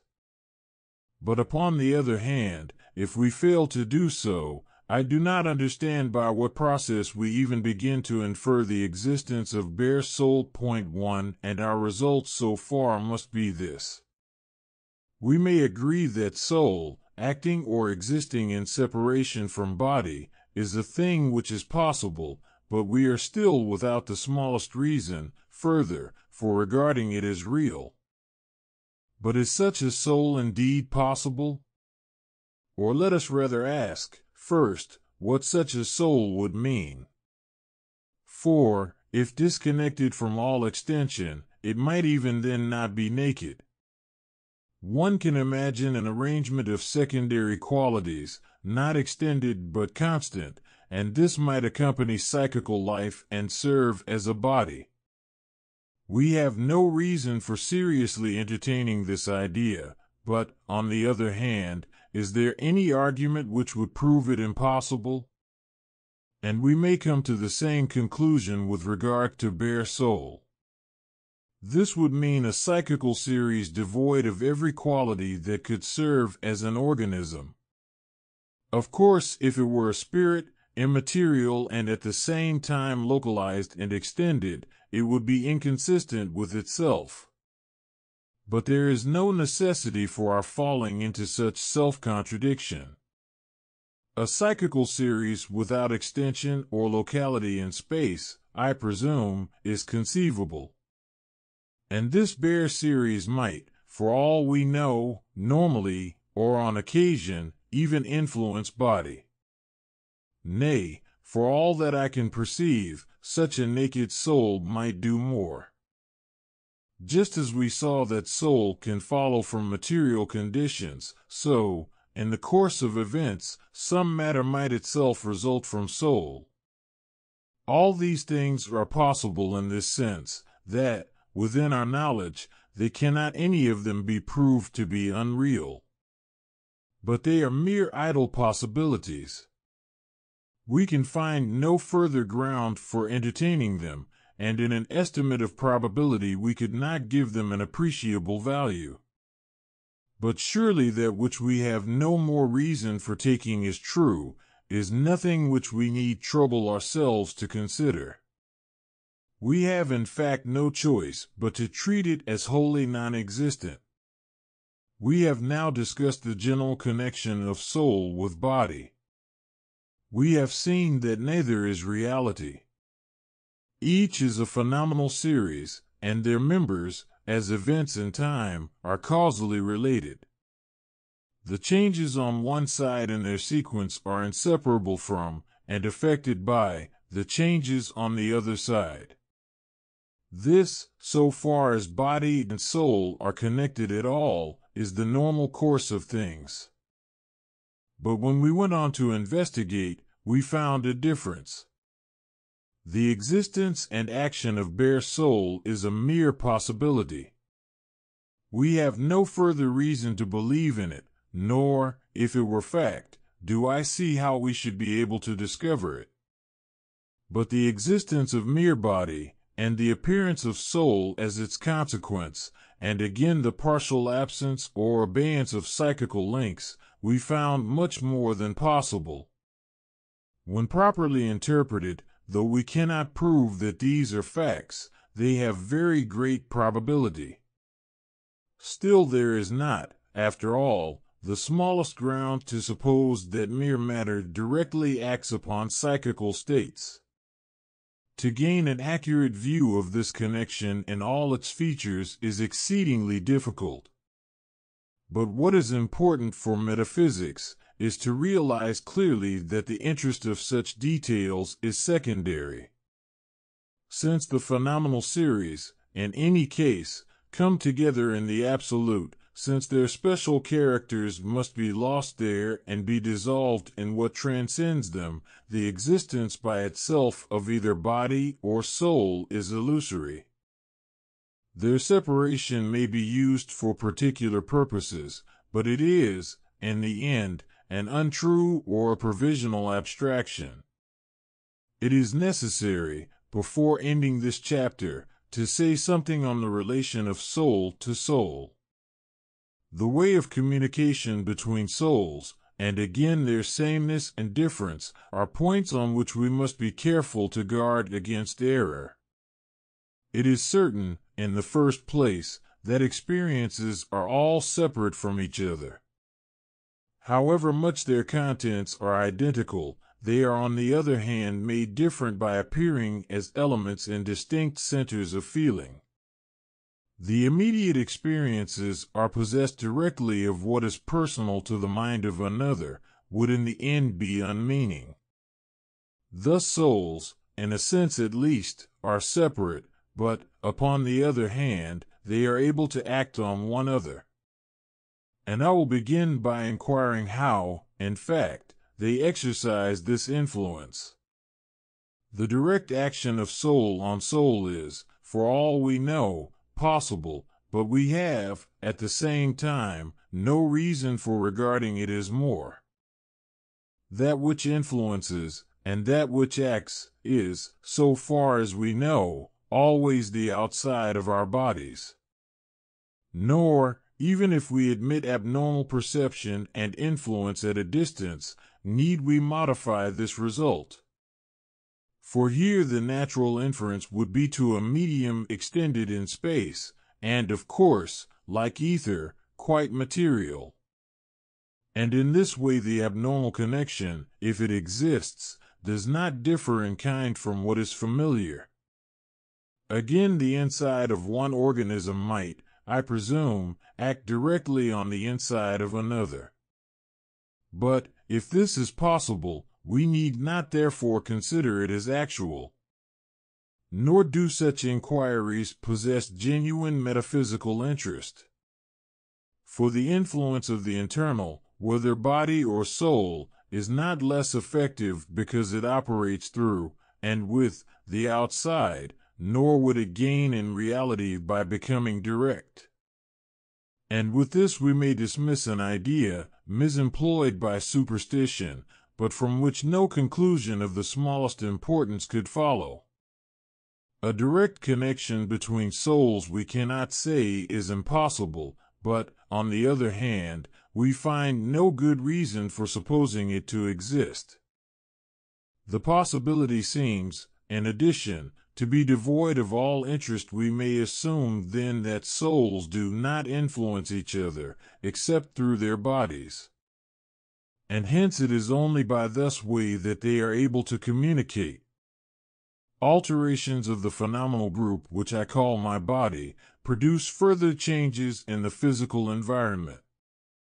And thus, indirectly or directly, other organisms are altered, with consequent effects on the course of their accompanying souls. This account, which is true of my soul, holds good also with others. The world is such that we can make the same intellectual construction. We can, more or less, set up a scheme, in which every one has a place, a system constant and orderly, and in which the relations apprehended by each percipient coincide. Why and how this comes about we in the end cannot understand, but it is such a uniformity of nature which makes communication possible. But this may suggest to us a doubt. If such alterations of bodies are the sole means which we possess for conveying what is in us, can we be sure in the end that we really have conveyed it? For suppose that the contents of our various souls differed radically, might we not still, on the same ground, be assured of their sameness? The objection is serious, and must be admitted in part to hold good. I do not think we can be sure that the sensible qualities we perceive are for everyone the same. We infer from the apparent identity of our structure that this is so, and our conclusion, though not proved, possesses high probability. And, again, it may be impossible in fact that, while the relations are constant, the qualities should vary, but to assert this would be to pass beyond the limits of our knowledge. What, however, we are convinced of, is briefly this, that we understand and, again, are ourselves understood. There is, indeed, a theoretical possibility that these other bodies are without any souls, or that, while behaving as if they understood us, their souls really remain apart in worlds shut up from ours. But, when this bare possibility is excluded, the question stands thus. A common understanding being admitted, how much does that imply? What is the minimum of sameness that we need suppose to be involved in it? It might be interesting elsewhere to pursue this question at length, but I must content myself here with an attempt briefly to indicate the answer. The fact is that, in the main, we behave as if our internal worlds were the same. But this fact means that, for each one, the inner systems coincide. Through all their detail, these several orders must lead to the same result. But, if so, we may go further, and may conclude that each comes to the same thing. What is the amount of variety, then, which such coinciding orders will admit? We must, I presume, answer that, for all we know, the details may be different, but that the principles cannot vary. There seems to be a point beyond which, if laws and systems come to the same thing, they must be actually the same. And the higher we mount from facts of sense, and the wider our principles have become, the more nearly we have approached to this point of identity. Thus sensible qualities, we may suppose, at one end are largely divergent, while, if we rise high enough at the other end, we must postulate sameness. And, between these two extremes, as we advance, the probability increases that coincidence results from identical character. It is, for example, more likely that we share our general morality with another man than that we both have the same tastes or odors in common. And with this I will pass from a subject which seems both difficult and interesting, but which for metaphysics possesses but secondary importance. Whatever variety there may be, cannot extend to first principles, and all variety comes together, and is transformed, in the absolute. But there is a natural mistake which, perhaps, I should briefly notice. Our inner worlds, I may be told, are divided from each other, but the outer world of experience is common to all, and it is by standing on this basis that we are able to communicate. Such a statement would be incorrect. My external sensations are no less private to myself than are my thoughts or my feelings. In either case my experience falls within my own circle, a circle closed on the outside, and, with all its elements alike, every sphere is opaque to the others which surround it. With regard to communicability, there is in fact not any difference of kind, but only of degree. In every case the communication must be made indirectly, and through the medium of our outsides. What is true is that, with certain elements, the ways of expression may be shorter and less mistakable, and again the conditions, which secure a community of perception, are, with certain elements, more constant and more subject to our control. So much seems clear, but it is not true that our physical experiences have unity in any sense which is inapplicable to the worlds we call internal. Nor again, even in practice, is it always more easy to communicate an outer than an inner experience. In brief, regarded as an existence which appears in a soul, the whole world for each is peculiar and private to that soul. But, if on the other hand, you are considering identity of content, and, on that basis, are transcending such particular existences, then there is at once, in principle, no difference between the inner and the outer. No experience can lie open to inspection from outside. No direct guarantee of identity is possible. Both our knowledge of sameness and our way of communication are indirect and inferential. They must make the circuit and must use the symbol of bodily change. If a common ruler of souls could give to anyone a message from the inside, such a message could never be handed on but by alterations of bodies. That real identity of ideal content, by which all souls live and move, cannot work in common save by the path of external appearance. And, with this, we are led to the question of the identity between souls. We have just seen that immediate experiences are separate, and there is probably no one who would desire to advocate a contrary opinion. But there are those, I presume, who will deny the possibility of two souls being, in any respect, really the same. And we must endeavor very briefly to clear our ideas on this matter. It would be, of course, absurd to argue that two persons are not two but only one, or that, in general, differences are not different, but simply the same, and any such contention would be, doubtless, a woeful paradox. But the principle of what we may call the identity of indiscernibles has quite another meaning. It implies that sameness can exist together with difference, or that what is the same is still the same, however much in other ways it differs. I shall soon attempt to define this principle more clearly, but what I would insist on, first, is that to deny it is to affront common sense. It is, in fact, to use words which could have no meaning. For every process of psychical association is based on this ground, and, to come to what is plainer, every movement of our intellect rests wholly upon it if you will not assume that identity holds throughout different contexts. You cannot advance one single step in apprehending the world.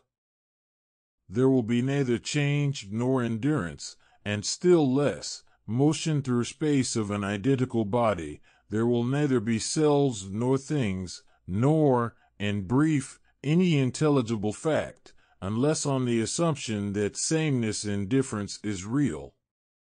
Apart from this main principle of construction, we should be confined to the feeling of a single moment, and to appeal to similarity or resemblance would be a futile attempt to escape in the darkness.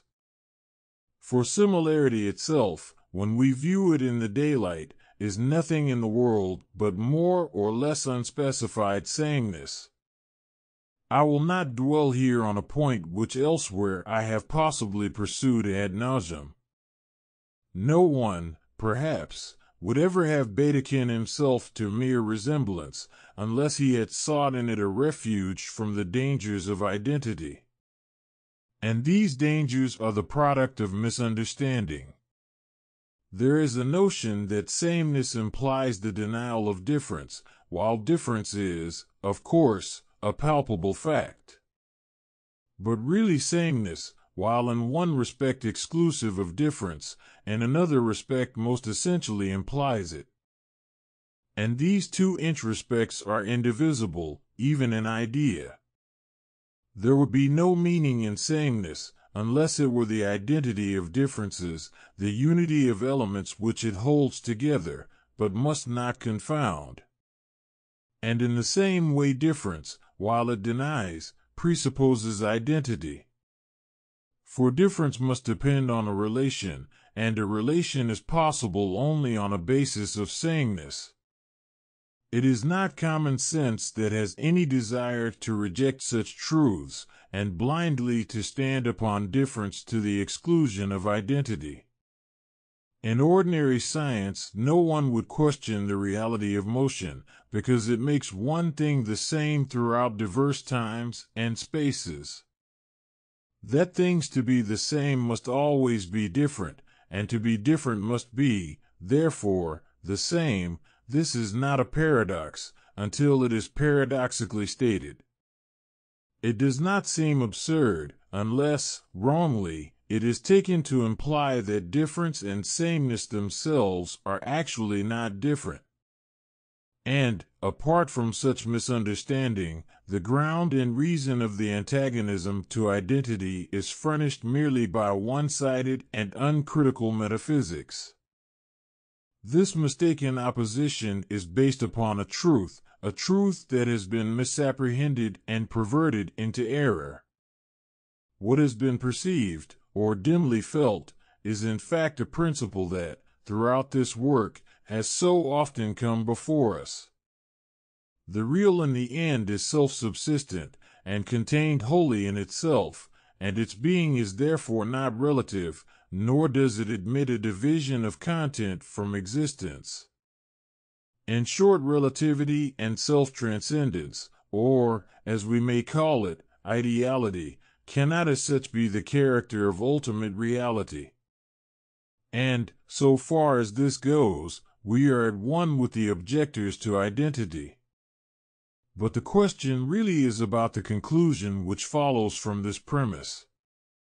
Our conclusion is that finite existence must, in the end, not be real. It is an appearance which, as such, is transformed in the absolute. But such a result obviously does not imply that, within the world of phenomena, identity is unreal. And hence the conclusion, which more or less explicitly is drawn by our opponents, differs widely from ours. From the self-subsistent nature of the real, they have inferred the reality of diverse existences, beings in any case several and finite, and without community of essence. Point 1. But this conclusion, as we have seen, is wholly untenable. For plurality and separateness themselves exist only by means of relations.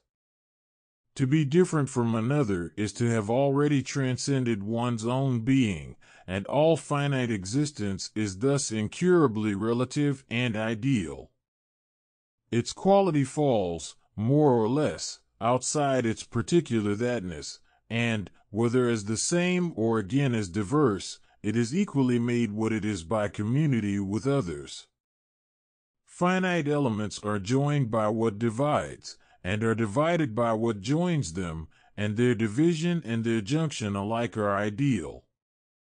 But, if so, and unless some answer is found to this contention, it is impossible to deny that identity is a fact. It is not real ultimately, we are agreed, but then facts themselves are not ultimate, and the question is confined to the realm of phenomenal existence. For difference itself is but phenomenal, and is itself assuredly not ultimate. And we may end, I think, with this reply. Show us a region of facts which are neither different nor yet the same. Show us how quality without relation, or how mere being, can differentiate. Point out how difference is to keep any meaning, as soon as sameness is wholly banished. Tell us the way in which sameness and difference can exist, if they may not be ideal. Explain how, if identity is not real, the world of experience in any part holds together. At least attempt this, or else admit that identity is ideal and is, at the same time, a fact, and that your objection, in short, had no basis but confusion and traditional prejudice. But the principle that sameness is real and is not destroyed by differences demands, as we have seen, some explanation. It would be absurd, for instance, to suppose that two souls really are but one soul, since identity always implies and depends upon difference, and we may now treat this point as sufficiently discussed. Sameness is real amid differences, but we must neither deny that these differences, in one sense, affect it, nor may we assert that sameness is always a working connection. I will take these points in their order. We may say that what is once true remains true always, or that what is the same in any one context is still the same in any other context. But, in affirming this, we must be on our guard against a serious mistake. For a difference of conditions, it is obvious, will make a difference to sameness, and it is certain that contexts can modify their identical element if, that is, rushing to the opposite extreme, you go on to immerse wholly your truths in their conditions.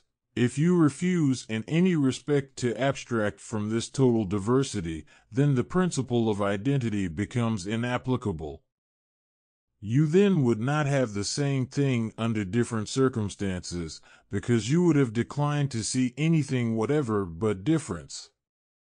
But, if we avoid these errors on each side, the principle soon becomes clear. Identity obviously by its essence must be more or less abstract, and, when we predicate it, we are disregarding other sides of the whole. We are asserting that, notwithstanding other aspects, this one aspect of sameness persists and is real. We do not say how far it extends, or what proportion it bears to the accompanying diversity, but sameness, so far as it goes, is actually and genuinely the same. Given a fresh instance of a law, and the law still holds good, though in the whole result this one factor may seem overborne. The other conditions here have joined to modify the general consequence, but the law itself has worked fully, and has maintained its selfsame character. And, given two individuals with any part of their content indiscernible, then, while that is so, we are bound, so far, to consider them the same. However much their diversity may preponderate, however different may be the whole effect of each separate compound, yet, for all that, what is the same in them is one and identical. And our principle, thus understood, is surely irrefragable, and wears the air, perhaps, more of triviality than of paradox.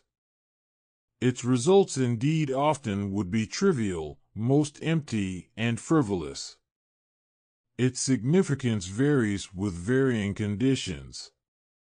To know that two souls have an element of their contents in common may thus be quite unimportant. Such knowledge may, again, assure us of the very gravest and most fundamental truths. But of all this the principle itself, being abstract, tells us nothing.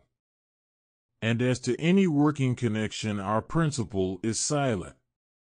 Whether an identical point in two things affects them otherwise, so as to cause other changes to happen, we are unable to learn from it. For how a thing works must depend on its special relations, while the principle, as we have seen, remains perfectly general. Two souls, for example, which live together, may by their identity be drawn into active community. If the same were sundered in time, this, for our knowledge, would be impossible. But, in the latter case, the identity exists actually as much as it exists in the former. The amount of sameness, and the kind of sameness, and what the sameness will bring forth, these points all fall outside of our abstract principle. But if any one bases an objection on this ground, he would seem to be arguing in effect that, because, in fact, diverse identities exist, therefore identity, as a fact, has no actual existence.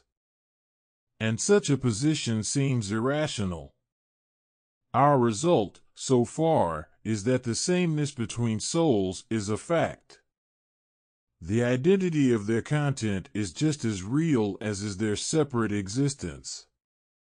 But this identity, on the other hand, need not imply a further relation between them. It need not, so far as we can see, act in any way, and its action, where it acts, appears to be always indirect. Souls seem to influence one another only by means of their bodies. But this limited view of identity, as a working force, must be modified when we consider the individual soul.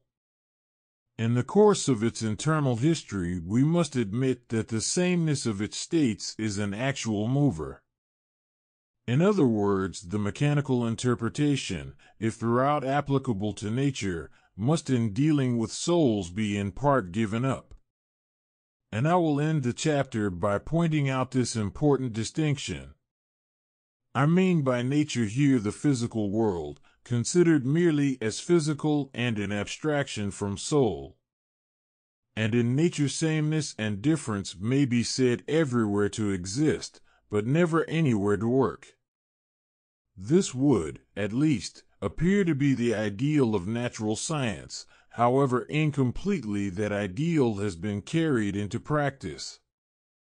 No element, according to this principle, can be anything to any other, merely because it is the same, or because it is different, for these are but internal characters, while that which works is in every case an outward relation. But then, if so, sameness and difference may appear at first sight to have no meaning at all. They may look like idle ornaments of which science, if consistent, should strip itself. Such a conclusion, however, would be premature, since, if these two characters are removed, science bodily disappears. It would be impossible without them ever to ask why, or any longer to say because. And the function of sameness and difference, if we consider it, is obvious. For the external relations, which work, are summed up in the laws, and, on the other hand, the internal characters of the separate elements serve to connect them with these universal strings or hinges. And thus, while inoperative, sameness and difference are still effective indirectly, and in fact are indispensable. This would appear to be the essence of the mechanical view. But I am unable to state how far at present, through the higher regions of nature, it has been in practice applied, and again I do not know how properly to interpret, for example, the effect of identity in the case of continued motion through space. To speak generally, the mechanical view is in principle nonsense, because the position of the laws is quite inconsistent and unintelligible. This is indeed a defect which belongs necessarily to every special science, but in the sphere of nature it reaches its lowest extreme. The identity of physical elements may thus be said to fall outside their own being. Their universality seems driven into banishment and forced to reside solely in laws. And, since these laws on the one hand are not physical, and since on the other hand they seem essential to nature, the essence of nature seems, therefore, made alien to itself, and to be on either side unnaturally sundered. However, compulsion from outside is the one working principle which is taken to hold in the physical world.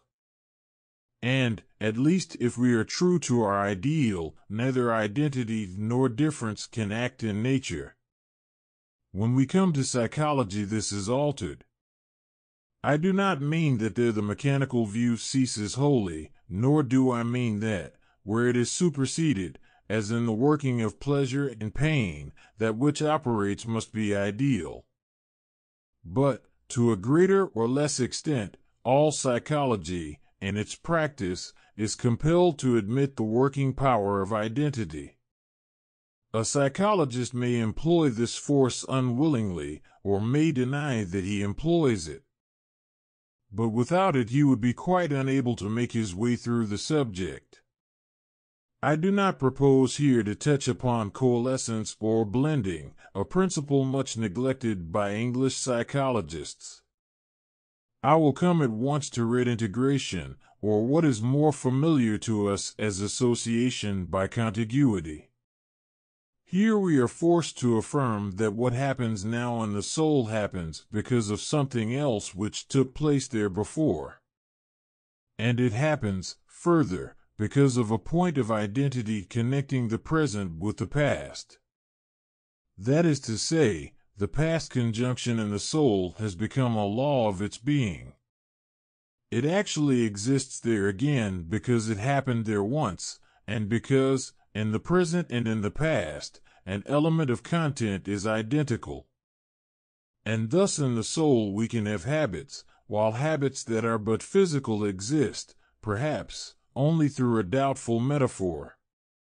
Where present and past functions have not an inner basis of identity, the word habit, if used, has no longer its meaning. Hence we may say that to a large extent the soul is itself its own laws, consists, itself, in the identity between its present and its past, and has its own ideal essence not quite external to itself. This seems, at all events, the view which, however erroneous, must be employed by every working psychologist. But I must hasten to add that this view remains gravely imperfect. It is in the end impossible to maintain that anything is because it has been. And with regard to the soul, such an objection can be pressed from two sides. Suppose, in the first place, that another body like my own were manufactured, can I deny that with this body would go everything that I call myself? So long as the soul is not placed in the position of an idle appendage, I have already, in principle, accepted this result. I think that in such a case there would be the same associations and of course the same memory.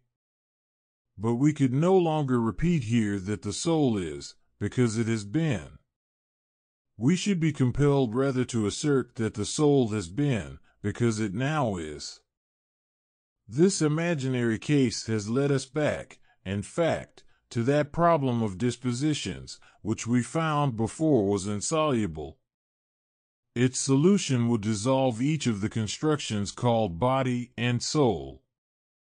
And, in the second place, regarded from the inside, the psychological view of identity is no less a compromise. We may perhaps apprehend this by considering the double aspect of memory.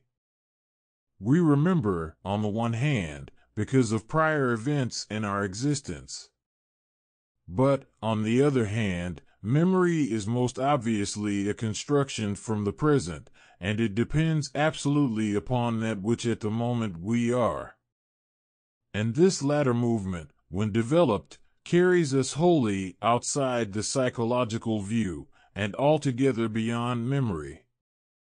For the main object of thought may be called the attempt to get rid of mere conjunctions in the soul. A true connection, in the end, we see cannot be true because once upon a time its elements happen together. Mere associations, themselves always universal from the first, one are hence by thought deliberately purified. Starting from mere facts, from those relations which are perceived in confused union with an irrelevant context, thought endeavors to transform them. Its advance would end in an ideal world where nothing stands by itself, where, in other words, nothing is forced to stand in relation with what is foreign, but where, on the contrary, truth consists in an absolute relativity. Every element here would be because of something other which supports it, in which other, and in the whole, it finds its own identity. I certainly admit that this ideal cannot be fully realized, but it furnishes the test by which we must judge whatever offers itself as truth. And, measured by this test, the psychological view is condemned. The entire phenomenal world, as a connected series, and, in this world, the two constructions known as body and soul, are, all alike, imperfect ways of regarding reality. And these ways at every point have proved unstable. They are arbitrary fixtures which tend throughout to transcend their limits, the limits which, for the sake of practice, we are forced to impose. And the result is everywhere inconsistency. We found that body, attempting to work without identity, became unintelligible. And we saw that the soul, admitting identity as a function in its life, ended also in mere compromise. These things are both appearances, and both are untrue, but still untruth has got degrees. And, compared with the physical world, the soul is, by far, less unreal. It shows to a larger extent that self-dependence in which reality consists. But the discussion of degrees in reality will engage us hereafter. We may now briefly recall the main results of this chapter. We have seen that body and soul are phenomenal constructions. They are each inconsistent abstractions, held apart for the sake of theoretical convenience. And the superior reality of the body we found was a superstition. Passing thence to the relation which seems to couple these two makeshifts, we endeavored to define it. We rejected both the idea of mere concomitance and of the one-sided dependence of the soul. And we urged that an adjective which makes no difference to anything is nonsense. We then discussed briefly the possibilities of bare soul and bare body, and we went from this to the relations which actually exist between souls. We concluded that souls affect each other, in fact, only through their bodies, but we insisted that, nonetheless, ideal identity between souls is a genuine fact. We found, last of all, that, in the psychical life of the individual, we had to recognize the active working of sameness. And we ended this chapter with the reflection which throughout has been near us. We have here been handling problems, the complete solution of which would involve the destruction of both body and soul. We have found ourselves naturally carried forward to the consideration of that which is beyond them.